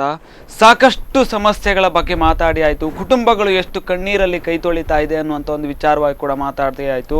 ಈ ಒಂದು ಮೀನುಗಾರರಿಗೆ ಇರ್ತಕ್ಕಂಥ ಒಂದು ಸಮಸ್ಯೆಗಳು. ಆದರೆ ಈಗ ಮುಂದಿರ್ತಕ್ಕಂಥ ಒಂದು ಪ್ರಮುಖವಾದಂಥ ಒಂದು ಸಮಸ್ಯೆ ಅಂತಂದರೆ ಮತ್ಸ್ಯಕ್ಷಾಮ ಹೇಗೆ ಆಗಿದೆ, ಮತ್ಸ್ಯಕ್ಷಾಮಕ್ಕೆ ಕಾರಣಗಳೇನು, ಇದಕ್ಕೆ ಸರ್ಕಾರಗಳು ಏನು ಕ್ರಮಗಳನ್ನು ಕೈಗೊಳ್ಳಬೇಕು, ಮುಂದಿನ ಒಂದು ವರ್ಷ ಈ ಒಂದು ಮತ್ಸ್ಯಕ್ಷಾಮ ಆಗದೇ ಇರುವಂಥ ಒಂದು ನಿಟ್ಟಿನಲ್ಲಿ ಏನು ಮಾಡಬೇಕು ಅನ್ನುವಂಥ ಒಂದು ಬಗ್ಗೆ ಕೂಡ ಚರ್ಚೆಯನ್ನು ಮಾಡಲೇಬೇಕಾಗುತ್ತೆ. ಮಡಿಕೇರಿಯಲ್ಲಿ, ಕೊಡಗಿನಲ್ಲಿ, ಕೇರಳದಲ್ಲಿ ಎಲ್ಲ ಈ ಒಂದು ಭೂಕುಸಿತ ಆದರೆ, ಗುಡ್ಡ ಕುಸಿತ ಆದರೆ, ಪ್ರವಾಹಗಳಾದರೆ ಏನು ಆಗಿದೆ ಅನ್ನುವಂಥ ಒಂದು ನಿಟ್ಟಿನಲ್ಲಿ ವಿಜ್ಞಾನಿಗಳನ್ನು ಕಳಿಸಿ ಸರ್ಕಾರ ಒಂದು ಸಮೀಕ್ಷೆಗಳನ್ನು ಮಾಡುತ್ತೆ. ಆದರೆ ಮತ್ಸ್ಯಕ್ಷಾಮದಂಥ ಇಷ್ಟು ಪ್ರಬಲವಾದ ಗಂಭೀರವಾದಂಥ ಒಂದು ಸಮಸ್ಯೆ ಎದುರಾಗಿದ್ರೂ ಕೂಡ ವಿಜ್ಞಾನಿಗಳು ಏನಾದರೂ ಬಂದ್ರ, ಆ ನಿಟ್ಟಿನಲ್ಲಿ ಏನಾದರೂ ಸಂಶೋಧನೆಗಳಾಯ್ತಾ, ಮುಂದಿನ ವರ್ಷ ಈ ಒಂದು ಮತ್ಸ್ಯಕ್ಷಾಮ ಆಗದೆ ಇರುವಂಥ ಒಂದು ನಿಟ್ಟಿನಲ್ಲಿ ಏನು ಕ್ರಮಗಳನ್ನು ಕೈಗೊಳ್ಳಬೇಕು ಅನ್ನುವಂಥ ಒಂದು ನಿಟ್ಟಿನಲ್ಲಿ ಏನಾದರೂ ಒಂದು ರಿಪೋರ್ಟ್ಗಳು ಬಂದಿದೆಯಾ ಅಂತ? ಇಲ್ಲ, ಇಲ್ಲಿ ತನಕ ನಮ್ಮ ಗಮನಕ್ಕಂತೂ ಏನು ಬರಲಿಲ್ಲ. ತುಂಬಾ ಇಲಾಖೆಗಳು ಇವೆ ಇವತ್ತು, ವಿಶೇಷವಾಗಿ ಇನ್ಸ್ಟಿಟ್ಯೂಟ್ಗಳಿವೆ, ಸೈಂಟಿಸ್ಟ್ಗಳು ಅವರ ಸ್ಟಡೀಸ್ ಮಾಡ್ತಿರ್ಬೋದು. ಆದರೆ ಮೀನುಗಾರರ ಗಮನಕ್ಕೆ ಅಂಥದ್ದು ಯಾವುದು ಬರಲಿಲ್ಲ. ಜಾಸ್ತಿ ಟೆಕ್ನಾಲಜೀಸ್ಗಳನ್ನು ಇಲ್ಲಿ ತರುವಂಥ ಪ್ರಯತ್ನ ಸಹ ಆಗಲಿಲ್ಲ. ಯಾಕೆಂದರೆ ಮೇ ಬಿ ಲೀಡರ್ಸ್ಗಳಿಗೂ ಇವತ್ತು ನಾವು ಪೇಪರಲ್ಲಿ ಓದಿದ್ದೇವೆ ಏನಂದರೆ ಕೇಂದ್ರದಲ್ಲಿ ಪ್ರಥಮ ಬಾರಿಗೆ ಮೀನುಗಾರಿಕಾ ಮಿನಿಸ್ಟರ್ ಅಂತ. ಯಾಕೆಂದರೆ ಮುಂಚೆ ಏನಿತ್ತಂದರೆ ಕೃಷಿಯ ಜೊತೆವೆ ಅಗ್ರಿಕಲ್ಚರ್ ಜೊತೆವೆ ಫಿಶರೀಸನ್ನು ಹಾಕಿದ್ರು. ಸೊ ಅವರಿಗೆ ಯಾರೊಬ್ರು ಕಾಲರ್ ಹೇಳಿದಾಗ ಡೆಲ್ಲಿ ಅವರಿಗೆ ಗೊತ್ತಿಲ್ಲ ಸಮುದ್ರ ಅಂದೇನು, ಸಮುದ್ರದಲ್ಲಿ ಮೀನು ಹಿಡಿತಾರೆ, ಎಲ್ಲಿ ಅವರು ಅನ್ಕೊಂಡಿದ್ದಾರೆ ಅಕ್ವೇರಿಯಂ ಅಲ್ಲಿ ಮೀನನ್ನು ಸಾಕಿ ಸಪ್ಲೈ ಮಾಡೋದಂತ. ಹೋಟೆಲಲ್ಲಿ 5 ಸ್ಟಾರ್ ಹೋಟೆಲಲ್ಲಿ ಹೋಗಿ ತಿಂದು ಗೊತ್ತು ಬಿನ ಅದನ್ನು ಹೇಗೆ ಹಿಡಿತಾರೆ ಅಂತ ಗೊತ್ತಿಲ್ಲ. ಅಗ್ರಿಕಲ್ಚರ್ ಮಿನಿಸ್ಟ್ರು ಯಾರೋ ನಾರ್ತ್ನವ್ರು ಆಗ್ತಾರೆ, ಅವರಿಗೆ ಇದರ ಬಗ್ಗೆ ಅರಿವಿರೋದಿಲ್ಲ. ಈಗ ಫಿಶರೀಸ್ ಮಿನಿಸ್ಟ್ರಿ ಅಂತ ಮಾಡ್ತಾರೆ ಅಂತ ಹೇಳಿದ್ದಾರೆ, ಆಗಿದೆ ಅಂತಾನು ಓದಾಗಿತ್ತು, ಆದರೆ ಅದರ ಬಗ್ಗೆ ಜಾಸ್ತಿ ಮಾಹಿತಿ ಇಲ್ಲ. ಆದರೆ ಅಂತ ಸಚಿವರಿದ್ರು, ಕೇಂದ್ರದ ಸಚಿವರಿದ್ರು, ಮೀನುಗಾರಿಕೆ ಸಚಿವರು ಇದ್ದಾರೆ, ಆದರೆ ಅವರು ದಯವಿಟ್ಟು ಇಲ್ಲಿ ಬರಬೇಕು, ಆ ತಂಡವನ್ನು ಕರ್ಕೊಂಡು ಬರಬೇಕು, ಅಧಿಕಾರಿಗಳ ತಂಡವನ್ನು ಕರ್ಕೊಂಡು ಬರಬೇಕು, ಇದರ ಬಗ್ಗೆ ಸ್ಟಡೀಸ್ ಆಗಬೇಕು. ಖಂಡಿತವಾಗ್ಲೂ ಆಗೊಬ್ಬ ಕಾಲರ್ ಹೇಳಿದಾಗೆ ಯಾವ ರೀತಿ ಮಡಿಕೇರಿಯಲ್ಲಿ ಕುಸಿತ ಆಗಿದೆ, ಅದಕ್ಕೆ ಯಾವ ರೀತಿ ಕಾರಣ ಇದೆ, ಮಾನವ ಹ್ಯಾಂಡ್ ಪ್ರಿಂಟ್ಸ್ ಹೇಗಿದೆ, ಅದೇ ರೀತಿ ಇಲ್ಲಿ ಇಂಡಸ್ಟ್ರೀಸ್ ಇಂದ ಪ್ರಾಬ್ಲಮ್ ಆಗಿದೆ. ಇವತ್ತು ರಾಜಕೀಯದ ವ್ಯಕ್ತಿಗಳು ಸಚಿವರ ಜೊತೆ ಕೇಳಿದ್ರೆ ಅವರು ಬಂದು ಹೇಳ್ತಾರೆ ಸಮುದ್ರ ವಿಶಾಲವಾಗಿದೆ, ಅದಕ್ಕೆ ಏನಾಗಲ್ಲ ಅಂತ. ವಿಶಾಲವಾಗಿದೆ ಅಂತ, ಆದರೆ ಸೈಂಟಿಸ್ಟ್ಗಳು ಅದಕ್ಕೆ ಆನ್ಸರ್ ಮಾಡಲಿಕ್ಕೆ ಪ್ರಾಯಶಃ ಅವರೇ ಸೂಕ್ತರು. ಅದರಿಂದ ಇದ್ರ ಬಗ್ಗೆ ಸ್ಟಡೀಸ್ ಆಗಬೇಕು. ಅದೇ ಹೇಳಿದ್ದು, ಒಂದು ಪ್ರಾಪರ್ ಆದಂಥ, ಈಗ ನಮ್ಮ ಜಿಲ್ಲೆಯವರೇ ಮೀನುಗಾರಿಕಾ ಸಚಿವರಾಗಿದ್ದಾರೆ ರಾಜ್ಯ ಸರ್ಕಾರದಲ್ಲಿ. ಸೊ ಅವರು ಒಂದು ಮೀನುಗಾರಿಕಾ ನೀತಿ ಮೇ ಬಿ ಜನರನ್ನು ಹೋಲಿಸಿ ಅವರಿಗೆ ಅವೇರ್ನೆಸ್ಸನ್ನು ಕ್ರಿಯೇಟ್ ಮಾಡಿ ಖಂಡಿತವಾಗ್ಲಿ ಇವತ್ತು ಮೀನುಗಾರಿಕೆ ನೀತಿ ಅಂದರೆ ಜೂನ್ ಜುಲೈಯಲ್ಲಿ ಸರ್ಕಾರ ನಿಷೇಧವನ್ನು ಹೇರಿದೆ. ಆದರೆ ಯಾವ ರೀತಿ ಮತ್ಸ್ಯ ಸಂತತಿಯನ್ನು ಉತ್ಪತ್ತಿ ಮಾಡಲಿಕ್ಕೆ ಯಾವ ರೀತಿ ಮಾಡ್ಬೋದು, ಆದರೆ ಈಗಾಗಿರೋದು ಮೇಜರ್ ಆಗಿ ಏನಂದರೆ today's problem is because of weather conditions. ಫಿಶಿಂಗೇ ಮಾಡ್ಲಿಕ್ಕೆ ಆಗ್ತಿಲ್ಲ, ಸೊ ಮೀನೇ ಸಿಗ್ತಿಲ್ಲ, ಹಿಡಿಲಿಕ್ಕೆ ಆಗ್ತಿಲ್ಲ. ಇದರ ಬಗ್ಗೆ ಅಂತೂ ನಾನು ಹೇಳ್ತೇನೆ, ಖಂಡಿತವಾಗ್ಲೂ ತಕ್ಷಣವಾಗಿ ಸರ್ಕಾರಗಳು ಇವತ್ತು ಸ್ಪಂದಿಸಲೇಬೇಕು. ಇಲ್ಲದಿದ್ರೆ ಇದಕ್ಕೇನು ಪಕ್ಷ ಬೇಕಂತಿಲ್ಲ, ಸಂಘಟನೆ ಬೇಕಂತಿಲ್ಲ, ಜನರ ಬೀದಿಗಿಳಿತಾರೆ. ಆ ರೀತಿ ಇದೆ ಪರಿಸ್ಥಿತಿ. ಈ ಪರಿಸ್ಥಿತಿ ಆಗಿದೆ, ಅದಕ್ಕೆ ನಾವು ಬಂದು ಇಲ್ಲಿ ಕುತ್ಕೊಂಡಿರೋದು. ಜನರ ಪರಿಸ್ಥಿತಿಯನ್ನು ನೋಡಿ, ಇವತ್ತು ನಾವೇನು ರಾಜಕೀಯ ಮಾಡ್ಬೇಕಂತ ನಾವು ಒಂದು ಇಶ್ಯೂ ಅನ್ನು ರೈಸ್ ಮಾಡಿದ್ದಲ್ಲ, ಜನರು ಹೇಳ್ತಿದ್ದಾರೆ ಅಂತ ಹೇಳಿ ನಾವು ಇದರ ಬಗ್ಗೆ ಧ್ವನಿಯನ್ನು ಎತ್ತಿರೋದು. ಈಗ ಜನರು ಅಷ್ಟು ಅವರಾಗಿ ವಾಲಂಟಿಯರ್ ಆಗಿ ಫಿಶರ್ಮೆನ್ಸ್ ಬಂದು ಹೇಳ್ಬೇಕಂದ್ರೆ ಪರಿಸ್ಥಿತಿ ಹೇಗಿದೆ. ಸೊ ಇದೇ ಕಂಟಿನ್ಯೂ ಆದ್ರೆ, ಸರ್ಕಾರ ಇದಕ್ಕೆ ಸ್ಪಂದಿಸಲಿಲ್ಲ ಅಂದ್ರೆ ಜನರದೇ ಏನು ಪ್ರೊಟೆಸ್ಟ್ ಇರ್ತದೆ, ಅದರ ಜನರು ಏನು ಅದಕ್ಕೆ ರಿಯಾಕ್ಷನ್ಸ್ ಕೊಡ್ತಾರೆ, ಅದನ್ನು ಮುಂದಿನ ದಿವಸದಲ್ಲಿ ಸಂಬಂಧಪಟ್ಟವರು ಅದನ್ನು ಫೇಸ್ ಮಾಡ್ತಾರೆ. ಒಂದೊಂದು ಈ ಮಾಟು ಬಲೆ ಅಂತ ಒಂದು ಹೊಸ ಆಗಿದೆ, ಡಿಸ್ಕೋ ಬಲೆ ಅಂತ. 60 ಲಕ್ಷ 70 ಲಕ್ಷ ಸಾಲ ಮಾಡಿದ್ದಾರೆ. ದಿನನಿತ್ಯ ಒಂದು ಟೆಂಪೋದಲ್ಲಿ ಹೋಗುವುದು ಬರುವುದು ಅಂದರೆ ಸರಿ, ಯಾವ ರೀತಿ ಅವರು ಅದನ್ನು ನಿಭಾಯಿಸುವುದು? ಅದರ ಒಂದು ಜವಾಬ್ದಾರಿತವಾದ ಸ್ಥಾನದಲ್ಲಿ ಇರುವವರು ಅದನ್ನು ಹೇಗೆ ಮೇಂಟೈನ್ ಮಾಡೋದಂತ ಆ ರೀತಿ ಪರಿಸ್ಥಿತಿ ಬಂದಿದೆ ನಮ್ಮ ಊರಲ್ಲಿ ಕೂಡ. ಅಷ್ಟು ಸಾಲ ಮೂಲಗಳನ್ನು ಮಾಡಿ ಇದನ್ನು ಯಾರು ಕೇಳುವವರು ಯಾರು? ಅಲ್ಲಿ ಇವರು ಹೇಳಿದಾಗೆ ದೆಹಲಿಯಲ್ಲಿ ಒಂದು ಇದು ಇಟ್ಟರೆ ಎಂಥದ್ದು, ಅದರದೇ ಒಂದು ಪ್ರತ್ಯೇಕ ಇಲಾಖೆ ಇಟ್ಟರೆ ಅದರ ಜವಾಬ್ದಾರಿತ ಸ್ಥಾನದವರು, ಆ ನಾಯಕರು ಬಂದು ಕೇಳಬೇಕಲ್ಲ. ಯಾವ ರೀತಿ ಕರ್ನಾಟಕದ ಕರಾವಳಿಯಲ್ಲಿ ಆಗಲಿ, ಗುಜರಾತ್ ಆಗಲಿ, ಯಾವ ರೀತಿಯ ಒಂದು ಈ ಕರಾವಳಿ ತೀರದಲ್ಲಿ ಸಮಸ್ಯೆ ಬರ್ತದೆ, ಅದರ ಬಗ್ಗೆ ಕೂಡ ಅವರು ಅದಕ್ಕೆ ನೇರ ಸ್ಪಂದಿಸಬೇಕು. ಎಸ್, ಅದೇ ರೀತಿಯಲ್ಲಿ ಮಾತಾಡ್ತಾ ಹೋದರೆ, ಈ ಒಂದು ಆರ್ಥಿಕತೆಯ ಒಂದು ಬೆನ್ನೆಲುಬು ಕರಾವಳಿಯ ಜಿಲ್ಲೆಗಳಲ್ಲಿ ಈ ಒಂದು ಮೀನುಗಾರಿಕೆ ಆರ್ಥಿಕತೆಯ ಬೆನ್ನೆಲುಬು. ಆ ನಿಟ್ಟಿನಲ್ಲಿ ನೋಡ್ತಾ ಹೋದರೆ ಸರ್ಕಾರಗಳು ಇದ್ರ ಬಗ್ಗೆ ಸಾಕಷ್ಟು ಗಮನವನ್ನು ಹರಿಸಬೇಕಾಗಿತ್ತು. ಈಗ ಒಂದು ಮದ್ಯಪಾನ ಅಂತಂದರೆ ಅದು ಸರ್ಕಾರಕ್ಕೆ ಸಾಕಷ್ಟು ವರಮಾನವನ್ನು ಕೊಡುತ್ತೆ, ಅದ್ರ ಬಗ್ಗೆ ಸಾಕಷ್ಟು ಚಿಂತನೆಗಳೆಲ್ಲ ಆಗುತ್ತೆ. ಆದರೆ ಮೀನುಗಾರಿಕೆ ವಿಚಾರದಲ್ಲಿ ಯಾಕೆ ಚಿಂತನೆಗಳು ಕಡಿಮೆ ಆಗ್ತಾ ಇದೆ ಅಂತ? ಅದು may be one of the reason ಅದೇ, ಮೀನುಗಾರರ ಓಟ್ ಅಂದರೆ ಒಂದು ಪಕ್ಷಕ್ಕೆ ಸೀಮಿತವಾಗಿ ಹೋಗಿದೆ. ಅದರಿಂದ ಅವರಿಗೆ ಇದು ನಮಗೆ ಬರ್ತದೆ ಅಂತ ಗೊತ್ತಾಗಿದೆ. ಮೇ ಬಿ ಅದು ಒಂದು ರೀಸನ್ ಇರ್ಬೋದು. ಆದರೆ ನೋಡಿ, ಮೀನುಗಾರಿಕೆಯಲ್ಲಿ ಈಗ ಒಬ್ಬರು ಮೀನು ಹಿಡಿಲಿಕ್ಕೆ ಹೋದರು, ಅಲ್ಲಿ ಅವನು ಡೀಸೆಲ್ ಹಾಕೊಂಡು ಹೋದ, ಬೋಟಿಂದ ಎಲ್ಲ ಏನಿದೆ ಅದನ್ನು ಪರ್ಚೇಸ್ ಮಾಡಿ ಅವ ಇನ್ವೆಸ್ಟ್ ಮಾಡೋದು. ಸೊ ಫಿಶಿಂಗಿಗೆ ಹೋಗ್ತಾನೆ, ಮೀನು ತಂದಲ್ಲಿ ಬಂದರಲ್ಲ ಅಥವಾ ಮೀನುಗಾರಿಕೆ ಮಾರುಕಟ್ಟೆಯಲ್ಲ ಹಾಕ್ತಾನೆ, ಅಲ್ಲಿ ಅದನ್ನು ಏಲಂ ಕೂಗ್ತಾರೆ. ಸೊ ಅಲ್ಲಿ ಅವನು ಆಯಿತು, ಅವನು ಅದೇ ಸಂಪಾದನೆ ಆಯಿತು. ಅಲ್ಲಿ ಏಲಂ ಕೂಗಿದವನಿಗೂ ಪರ್ಸೆಂಟೇಜ್ ಇರ್ತದೆ. ಅಲ್ಲಿಂದ ಮಹಿಳೆಯರು ಅದನ್ನು ಪರ್ಚೇಸ್ ಮಾಡ್ತಾರೆ. ದೊಡ್ಡ ದೊಡ್ಡ ವೆಹಿಕಲ್ಸಲ್ಲಿ ಬಂದು ಕೇರಳಕ್ಕೆ, ಬೇರೆ ರಾಜ್ಯಕ್ಕೆ, ಬೇರೆ ಪ್ರದೇಶಗಳಿಗೆ ಟೆಂಪೋಗಳಲ್ಲಿ ಅದನ್ನು ಸಾಗಿಸ್ತಾರೆ. ಅವರಿಗೆ ಅಲ್ಲಿ ಉದ್ದಿಮೆ ಆಯಿತು, ಅಲ್ಲಿ ಟೆಂಪೋಗಳಿಗೆ ವ್ಯಾಪಾರ ಆಯಿತು. ಆ ಪರ್ಚೇಸ್ ಮಾಡಿದವರು ಇನ್ನು ಹೋಗಿ ಸಣ್ಣ ಸಣ್ಣ ಫಿಶರ್ಮ್ಯಾನ್ ಮೀನು ಮಾರುವವರಿಗೆ ಕೊಡ್ತಾರೆ, ಹೆಂಗಸರು ತಗೊಂಡೋಗಿ ಮಾರುಕಟ್ಟೆಯಲ್ಲಿ ಮಾರ್ತಾರೆ. ಮತ್ತು ಇನ್ನು ಸಣ್ಣ ಸಣ್ಣ ಈ ಸ್ಕೂಟರ್ಗಳಲ್ಲಿ, ಸಣ್ಣ ಟೆಂಪೋಗಳಲ್ಲಿ ಬೇರೆ ಬೇರೆ ಹಳ್ಳಿ ಪ್ರದೇಶಗಳಲ್ಲಿ ಹೋಗಿ ಮಾರ್ತಾರೆ. ಸೊ ಎಷ್ಟು ಜನರಿಗೆ ಬಿಸ್ನೆಸ್ ಆಯಿತು. ಆ ಮೀನನ್ನು ಹೋಟೆಲ್ನವ್ರು ತಗೊಳ್ತಾರೆ, ಹೋಟೆಲಲ್ಲಿ ಪರ್ಚೇಸ್ ಸೇಲ್ ಆಗ್ತದೆ, ಮಧ್ಯಾಹ್ನ ಊಟಕ್ಕೆ ಪರ್ಚೇಸ್ ಆಗ್ತದೆ, ರಾತ್ರಿ ನೋಡಿದರೆ ರೆಸ್ಟೋರೆಂಟ್ಗಳಲ್ಲಿ ಸೇಲ್ಸ್ ಆಗ್ತದೆ. ಸೊ ಇದು ಒಂದು ಸೈಕಲ್ ಇದೆ. ಸೊ ಎಲ್ರಿಗೂ ರಿಲೇಟೆಡ್ ಇದೆ. ಇವತ್ತು ಇಷ್ಟು ಜನ ದುಡಿದ್ರೆ ಅವರು ದಿನಸಿ ಅಂಗಡಿಗೆ ಹೋಗ್ತಾರೆ, ಅವರು ಬೇಕಿದ್ದದ್ದು ಪರ್ಚೇಸ್ ಮಾಡ್ತಾರೆ, ಹಾಸ್ಪಿಟಲ್ಸಿಗೆ ಹೋಗ್ಬೋದು, ಅದು ಬೇರೆ ಎಲ್ಲ ಫೆಸಿಲಿಟೀಸ್, ಒಂದು ಒಳ್ಳೆ ಬಟ್ಟೆ ಖರೀದಿಸ್ಬೋದು. ಸೊ ಇದು ಟೋಟಲಿ ಇಂಟರ್ ಕನೆಕ್ಟೆಡ್. ಎಲ್ಲರ ಬಿಸ್ನೆಸ್ ಇದರ ಮೇಲಿದೆ. ಮೇಜರ್ ಸೋರ್ಸ್ ಕರಾವಳಿ ಭಾಗದಲ್ಲಿ ಮೀನುಗಾರಿಕೆ. ಸೊ ಇದರ ಬಗ್ಗೆ ಹೆಚ್ಚು ನಾವು ಜನರ ಈಗ ಅಧಿಕಾರದಲ್ಲಿ ಇರುವವರಂತ ಒಂದು ಗಮನವನ್ನು ಸೆಳೆಯಬೇಕಾಗ್ತದೆ. ಇವತ್ತು ಯಾರು ಅಧಿಕಾರದಲ್ಲಿದ್ದಾರೆ, ಯಾರು ಜನಪ್ರತಿನಿಧಿಗಳಿದೆ, ಅವರು ಇವತ್ತು ಅದರ ಬಗ್ಗೆ ಖಂಡಿತವಾಗ್ಲೂ ಯೋಚಿಸುವಂಥ ಸ್ಥಿತಿ ಬಂದಿದೆ. ಯಾಕೆಂದರೆ ಇದು ಸುಧಾರಿಸುವಂಥ ಪರಿಸ್ಥಿತಿಯಲ್ಲಿಲ್ಲ. It is getting worsen. Day by day ಇದು ಹಾಳಾಗ್ತಾ ಹೋಗ್ತಿದೆ. ಸೊ ಇದ್ರ ಬಗ್ಗೆ ಇಮ್ಮಿಡಿಯೇಟ್ ಆಗಿ ರಿಯಾಕ್ಟ್ ಮಾಡಲೇಬೇಕಾಗ್ತದೆ. ನಮ್ಮ ಕರಾವಳಿಯವರೇ ಕೋಟಾ ಶ್ರೀನಿವಾಸ ಪೂಜಾರಿ ಅವರು ಮೀನುಗಾರಿಕಾ ಸಚಿವರಾಗಿದ್ದಾರೆ. ಆ ನಿಟ್ಟಿನಲ್ಲಿ ನೋಡ್ತಾ ಹೋದ್ರೆ ರಾಜ್ಯ ಸರ್ಕಾರದಲ್ಲೂ ಕೂಡ ಬಿಜೆಪಿ ಸರ್ಕಾರ ಇದೆ, ಕೇಂದ್ರದಲ್ಲೂ ಕೂಡ ಬಿಜೆಪಿ ಸರ್ಕಾರ ಇದೆ. ಅಂತಂದ್ರೆ ನಾನು ರಾಜಕೀಯವಾಗಿ ಮಾತಾಡ್ತಾ ಇಲ್ಲ. ಕೇಂದ್ರದಲ್ಲಿ ಪ್ರತ್ಯೇಕ ಸಚಿವಾಲಯವನ್ನು ಕೂಡ ತೆಗಿಬೇಕು ಅಂತ ಮಾಡಿದ್ದಾರೆ. ಇಲ್ಲಿ ಈ ಕಡೆ ಕರಾವಳಿಯವರೇ ಮೀನುಗಾರಿಕಾ ಸಚಿವರಾಗಿದ್ದಾರೆ. ಆ ನಿಟ್ಟಿನಲ್ಲಿ ನೋಡ್ತಾ ಹೋದ್ರೆ ಮೀನುಗಾರರಾಗಿ, ಮೊಗವೀರ ಕುಟುಂಬದವರಾಗಿ ಅಥವಾ ಮೀನುಗಾರರಾಗಿ ಯಾವ ರೀತಿ ಒಂದು ಮೀನುಗಾರ ನೀತಿಯನ್ನ, ಒಂದು ಮೀನುಗಾರಿಕೆಗೆ ಒಳ್ಳೆ ನೀತಿಯನ್ನ ಬರಬೇಕು ಅಂತ ರೆಡಿ ಮಾಡಬೇಕು, ವರದಿಯನ್ನ ರೆಡಿ ಮಾಡಬೇಕು ಅಂತ ಯಾವ ರೀತಿ ಬಯಸ್ತೀರಿ ಅಂತ? ಅಂದ್ರೆ ಬೇಡಿಕೆಗಳೆಲ್ಲ ಏನೇನು ಇದೆ ಅಂತ ಖಂಡಿತವಾಗಿ ಸ್ಟಡೀಸ್ ಆಗಬೇಕು. ಮತ್ತೆ ಅಂದ್ರೆ ಮೀನುಗಾರರ ಕುಟುಂಬಗಳು ಅಭಿವೃದ್ಧಿ ಆಗಬೇಕು ಮುಂದಿನ ಒಂದು ದಿನಗಳಲ್ಲಿ ಅಂತಂದ್ರೆ ಯಾವ ರೀತಿ ನಮ್ಮ ಸಿ ಬೆಲ್ಟ್ ಯಾವ ರೀತಿ ಇದೆ, ಅದರಲ್ಲಿ ಯಾವ ರೀತಿಯ ಮತ್ಸ್ಯ ಸಂತತಿಗಳಿವೆ, ಅದನ್ನ ಯಾವ ರೀತಿ ಅದನ್ನ ಡೆವಲಪ್, ಅದು ಬ್ರೀಡಿಂಗ್ ಸೀಸನ್ ಯಾವುದು, ಅದದ್ದು ಯಾವ ರೀತಿ ಗ್ರೋತ್ ಆಗ್ತದೆ, ಯಾವ ಟೈಮಿಗೆ ಫಿಶಿಂಗ್ ಮಾಡಬೇಕು, ಯಾವ ಟೆಕ್ನಾಲಜೀಸ್ ಅನ್ನು ಯೂಸ್ ಮಾಡಬೇಕು, ಯಾವ್ಯಾವ ರೇಡಿಯಸ್ ಅಲ್ಲಿ ಹೇಗೆ ಅದನ್ನು ಮ್ಯಾಪಿಂಗ್ ಮಾಡಬೇಕು, ಅದ್ರ ಬಗ್ಗೆ ಸ್ವಲ್ಪ ಸ್ಟಡಿನೂ ಆಗಬೇಕು, ಅವೇರ್ನೆಸ್ ಆಗಬೇಕು. ಸ್ಟಡಿ ತುಂಬಾ ಆಗಿದೆ, ಅದನ್ನು ಇಂಪ್ಲಿಮೆಂಟೇಷನ್ ಆಗಬೇಕು, ಅವೇರ್ನೆಸ್ ಕ್ರಿಯೇಟ್ ಮಾಡ್ತಾ ಹೋಗ್ಬೇಕು ಜನರ ಜೊತೆ. ಯಾಕಂದ್ರೆ ಬರೀ ನಾವು ಸಹ ಮೀನುಗಾರರು ಸಹ ಬರೀ ಮೀನು ಹಿಡಿಯೋದು 12 ತಿಂಗಳಿಗೂ ಮೀನು ಹಿಡಿಯುವಂಥದ್ದು ಪರಿಸ್ಥಿತಿ ಅಲ್ಲ. ಖಂಡಿತ ಎಲ್ಲ ರೀತಿಯಲ್ಲಿ ಇದನ್ನ ಜನರು ಇದರ ಬಗ್ಗೆ ಹೇಗೆ ಕೃಷಿಗೆ ಯಾವ ರೀತಿಯಲ್ಲಿ ಈಗ ಅಗ್ರಿಕಲ್ಚರಲ್ಗೆ ಯಾವ ರೀತಿಯಲ್ಲಿ ಒತ್ತು ಕೊಟ್ಟಿದ್ದಾರೆ ಅದೇ ರೀತಿ ಫಿಶಿಂಗಿಗೂ ಒತ್ತು ಕೊಡಬೇಕು. ನಾವು ಬ್ರೀಡಿಂಗನ್ನು ಜಾಸ್ತಿ ಮಾಡ್ಬೋದು. ಬ್ರೀಡಿಂಗ್ ಜಾಸ್ತಿ ಆದರೆ ಎಕ್ಸ್ಪೋರ್ಟ್ ತನಕನೂ ಫಿಶಿಂಗ್ ಆಗ್ತಿದೆ. ಸೊ ಎಲ್ಲ ರೀತಿಯ ಆ ಮಾರ್ಕೆಟ್ ಸೆಕ್ಷನ್ಸ್ ಇರ್ಬೋದು, ಟೆಕ್ನಾಲಜೀಸ್ ಅನ್ನು ಯೂಸ್ ಮಾಡ್ಬೋದು, ಆ್ಯಪ್ಸ್ ಅನ್ನು ಡೆವಲಪ್ ಮಾಡ್ಬೋದು, ಫಿಶ್ ಮಾರ್ಕೆಟ್ ಮಾಡುವ ಬಗ್ಗೆ ಸಹ ಆ್ಯಪ್ಸ್ ಅನ್ನು ಡೆವಲಪ್ ಮಾಡ್ಬೋದು. ಸೊ ಇದು ಯಾಕೆಂದರೆ ಈಗ ಮುಂದೆ ಹೋಗುವಾಗ ಈ ಫಿಶಿಂಗ್ ಅನ್ನು ನೆಚ್ಚಿಕೊಳ್ಳುವವರು ಕಡಿಮೆ ಜನ. ಈಗ ಮೀನುಗಾರರ ಸಮಾಜದಲ್ಲಿ ಹೆಚ್ಚು ಕಲಿತು ಬೇರೆ ಕಡೆ ಹೋಗ್ತಿದ್ದಾರೆ. ಸೊ ಅದನ್ನು ಪ್ರಾಫಿಟೇಬಲ್ ಆಗಬೇಕು. ಇದು ಪ್ರತಿ ಸಲ ಸಾಲ ಲಾಸ್ ಅಂದರೆ ಯಾರು ಹೋಗ್ತಾರೆ ಇದಕ್ಕೆ? ತುಂಬ ಕಷ್ಟ ಆಗ್ತದೆ. ಸೊ ಇದ್ರ ಬಗ್ಗೆ ಹೆಚ್ಚು ಮುತುವರ್ಜಿಯನ್ನು ಜನಪ್ರತಿನಿಧಿಗಳು ವಹಿಸಬೇಕು. ಅದೇ ರೀತಿ ಅಧಿಕಾರಿಗಳು ಯಾವ ರೀತಿ ಅವರು AC ರೂಮಿಂದ ಹೊರಗೆ ಬಂದು ಫೀಲ್ಡಿಗೆ ಬರಬೇಕು. ಈಗ ನೋಡ್ತಾ ಹೋದ್ರೆ ಮೀನನ್ನ ಬರೀ ಒಂದು ಚೈನ್ ಸಿಸ್ಟಮ್ ಅಂತ ಹೇಳಿದ್ರು, ಸಾಕಷ್ಟು ಕಡೆಗಳಲ್ಲಿ ಒಂದು ಮೀನಿನ ಒಂದು ವ್ಯವಹಾರ ಆಗ್ತಾ ಇದ್ರೆ ದುಡ್ಡು ಓಡಾಡ್ತಾ ಇರುತ್ತೆ ಅಂತ. ಹಾಗೆ ನೋಡ್ತಾ ಹೋದ್ರೆ ಮೀನಿನ ಫುಡ್ ಅನ್ನೋದಕ್ಕಿಂತ ಫುಡ್ಡಿನ ಒಂದು ಕಡೆ ಆದ್ರೆ ಎಣ್ಣೆಯನ್ನ ಉಪಯೋಗಿಸೋದಕ್ಕೂ ಕೂಡ ಮಾಡ್ತಾರೆ. ಒಟ್ಟಿನಲ್ಲಿ ನೋಡ್ತಾ ಇದ್ರೆ ಬೇಡಿಕೆಗಳು ಈಗ ಜಾಸ್ತಿ ಇದೆ, ಆದ್ರೆ ಪೂರೈಕೆ ಕಡಿಮೆ ಆಗ್ತಾ ಇದೆ ಅಂತ. ಆದ್ರೆ ಪ್ರಸ್ತುತ ಸಂದರ್ಭದಲ್ಲಿ ಯಾವ ರೀತಿ ಬೇಡಿಕೆಯನ್ನ ಈಡೇರಿಸ್ತಾ ಇದ್ದೀರಿ ಅಂತ? ಮತ್ಸ್ಯಕ್ಷಾಮ ಆಗಿದೆ ಒಂದು ಕಡೆಗಳಲ್ಲಿ, ಆದ್ರೆ ಬೇಡಿಕೆಯನ್ನು ಈಡೇರಿಸುವಂತ ಒಂದು ನಿಟ್ಟಿನಲ್ಲಿ ಏನು ಮಾಡ್ತಾ ಇದ್ದೀರಿ ಈಗ ಅಂತ? ಈಗ ಬೇಡಿಕೆ ಒಂದು ಡೀಪ್ ಸಿಗೆ ಓಪನ್ ಆಗಿದೆ. ಅದೇ ಡೀಪ್ ಸಿಗೆ ಹೋಗ್ತಿದೆ. ಈಗ ಮೀನು ಈಗ ಪಾಂಫ್ರೆಟ್ಗೆ ಹೇಳಿದಲ್ಲ 1100 ರೂಪಾಯಿ, ಬೇಡಿಕೆಗೆ 300 ರೂಪಾಯಿ ಆಗಿದೆ ರೇಟ್. ಸಿಗ್ತಾ ಇಲ್ಲ.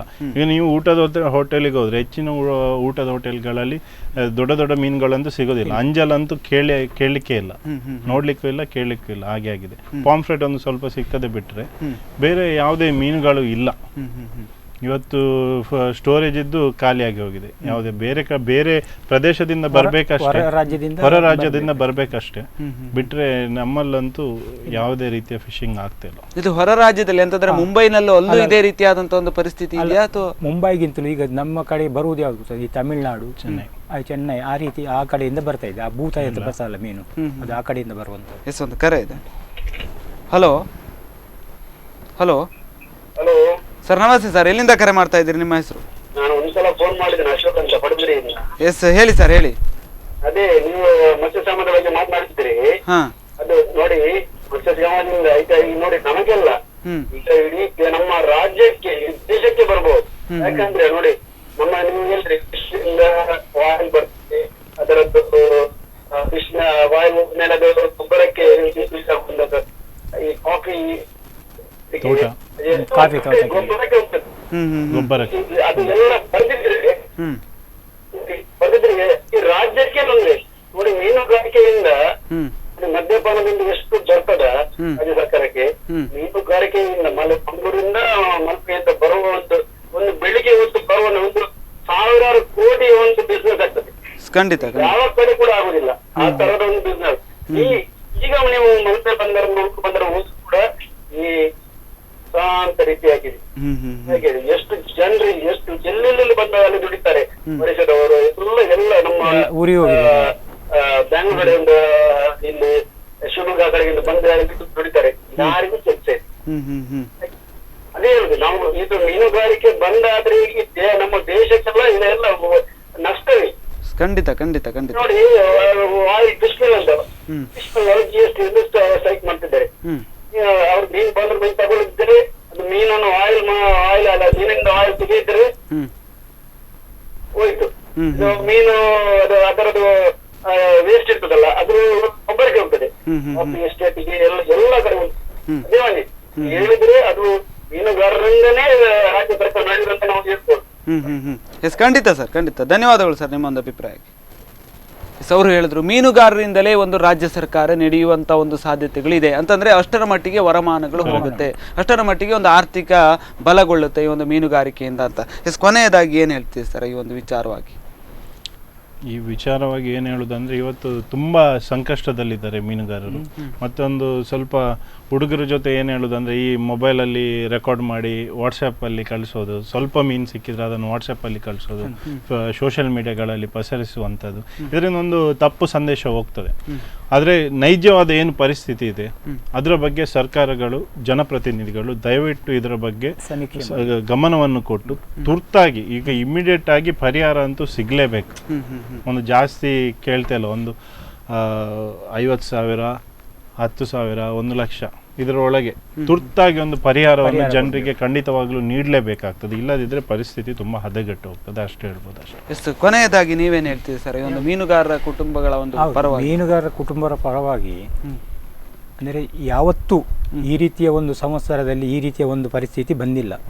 ಆದರೂ ಎಲ್ಲ ರೈತರಿಗೆ ಸಿಗುವಂಥ ಯಾವುದು ಆ ಒಂದು ಬರ ಪರಿಹಾರ ಉಂಟು ಅದು ನಮ್ಮ ಮೀನುಗಾರರಿಗೆ ಸ್ಥಳೀಯ ಈ ಕರ್ನಾಟಕ ಕರಾವಳಿ ನಮ್ಮ ಇದರಲ್ಲಿ ದಕ್ಷಿಣ ಕನ್ನಡ ಉಡುಪಿ ಕರಾವಳಿ ತೀರದಲ್ಲಿ ಯಾವ ರೀತಿಯ ಮೀನುಗಾರಿಕೆ ಸಮಸ್ಯೆ ಆಗಿದೆ ಅಂದರೆ ಅವರಿಗೂ ಕೂಡ ಆ ರೈತರಿಗೆ ಕೊಡುವಂಥ ಪರಿಹಾರ ಅಂದರೆ ಮತ್ಸ್ಯಕ್ಷಾಮ ಅಂತ ಬರ ಘೋಷಣೆ ಮಾಡಿ ನಮ್ಮವರಿಗೂ ಮಹಿಳೆಯರಾಗಲಿ ಎಲ್ಲರಿಗೂ ಮೀನುಗಾರರಿಗೆ ಅದನ್ನು ನೀಡಬೇಕಾಗಿ ನಮ್ಮ ಒಂದು ವಿನಂತಿ. ಎಸ್ ಖಂಡಿತ ಸರ್, ಧನ್ಯವಾದಗಳು ಸರ್ ಈ ಒಂದು ಮೀನುಗಾರರ ವಿಚಾರವಾಗಿ ಮಾತಾಡಿದ್ದಕ್ಕೆ ಧನ್ಯವಾದ. ಈಗಾಗಲೇ ಮಾತಾಡಿದ್ವಿ, ಇಷ್ಟೊತ್ತು ಈ ಒಂದು ಮೀನುಗಾರರ ಒಂದು ಸಂಕಷ್ಟದ ವಿಚಾರವಾಗಿ ಮಾತಾಡಿದ್ವಿ.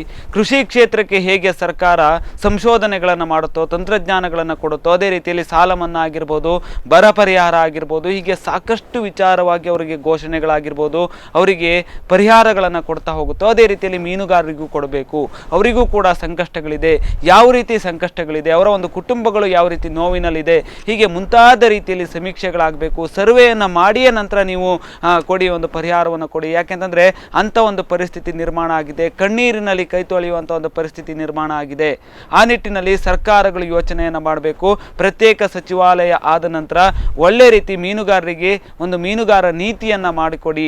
ಮೀನುಗಾರಿಕೆಯನ್ನು ಒಂದು ಉತ್ತಮವಾದಂಥ ಒಂದು ಲಾಭದಾಯಕವಾದಂಥ ಒಂದು ಉದ್ಯಮವನ್ನಾಗಿ ನಾವು ಮತ್ತೆ ನಿರೂಪಿಸ್ತೇವೆ. ಈಗೇನೋ ಮತ್ಸ್ಯಕ್ಷಾಮ ಉಂಟು, ಆ ನಿಟ್ಟಿನಲ್ಲೂ ಕೂಡ ನೀವು ಸಂಶೋಧನೆಗಳನ್ನು ಮಾಡಿ ಮುಂದಿನ ಒಂದು ವರ್ಷದಲ್ಲಿ ಮತ್ಸ್ಯಕ್ಷಾಮ ಆಗದೇ ಇರುವಂಥ ಒಂದು ನಿಟ್ಟಿನಲ್ಲಿ ತಡೀರಿ. ಹೀಗೆ ಸಾಕಷ್ಟು ಬೇಡಿಕೆಗಳಿದೆ, ಆದಷ್ಟು ಬೇಗ ಸರ್ಕಾರಗಳು ಇದನ್ನು ಈಡೇರಿಸಬೇಕು ಅಂತ ಹೇಳ್ತಾ ಈ ಒಂದು ಕಾರ್ಯಕ್ರಮವನ್ನು ಮುಗಿಸ್ತಾ ಇದ್ದೇನೆ. ಇದೇ ಹೊತ್ತಿನ ವಿಶೇಷ. ಇನ್ನಷ್ಟು ಸುದ್ದಿ ಮತ್ತು ಮನೋರಂಜನೆಗಳಿಗಾಗಿ ನೋಡ್ತಾ ಇರಿ ಸ್ಪಂದನ.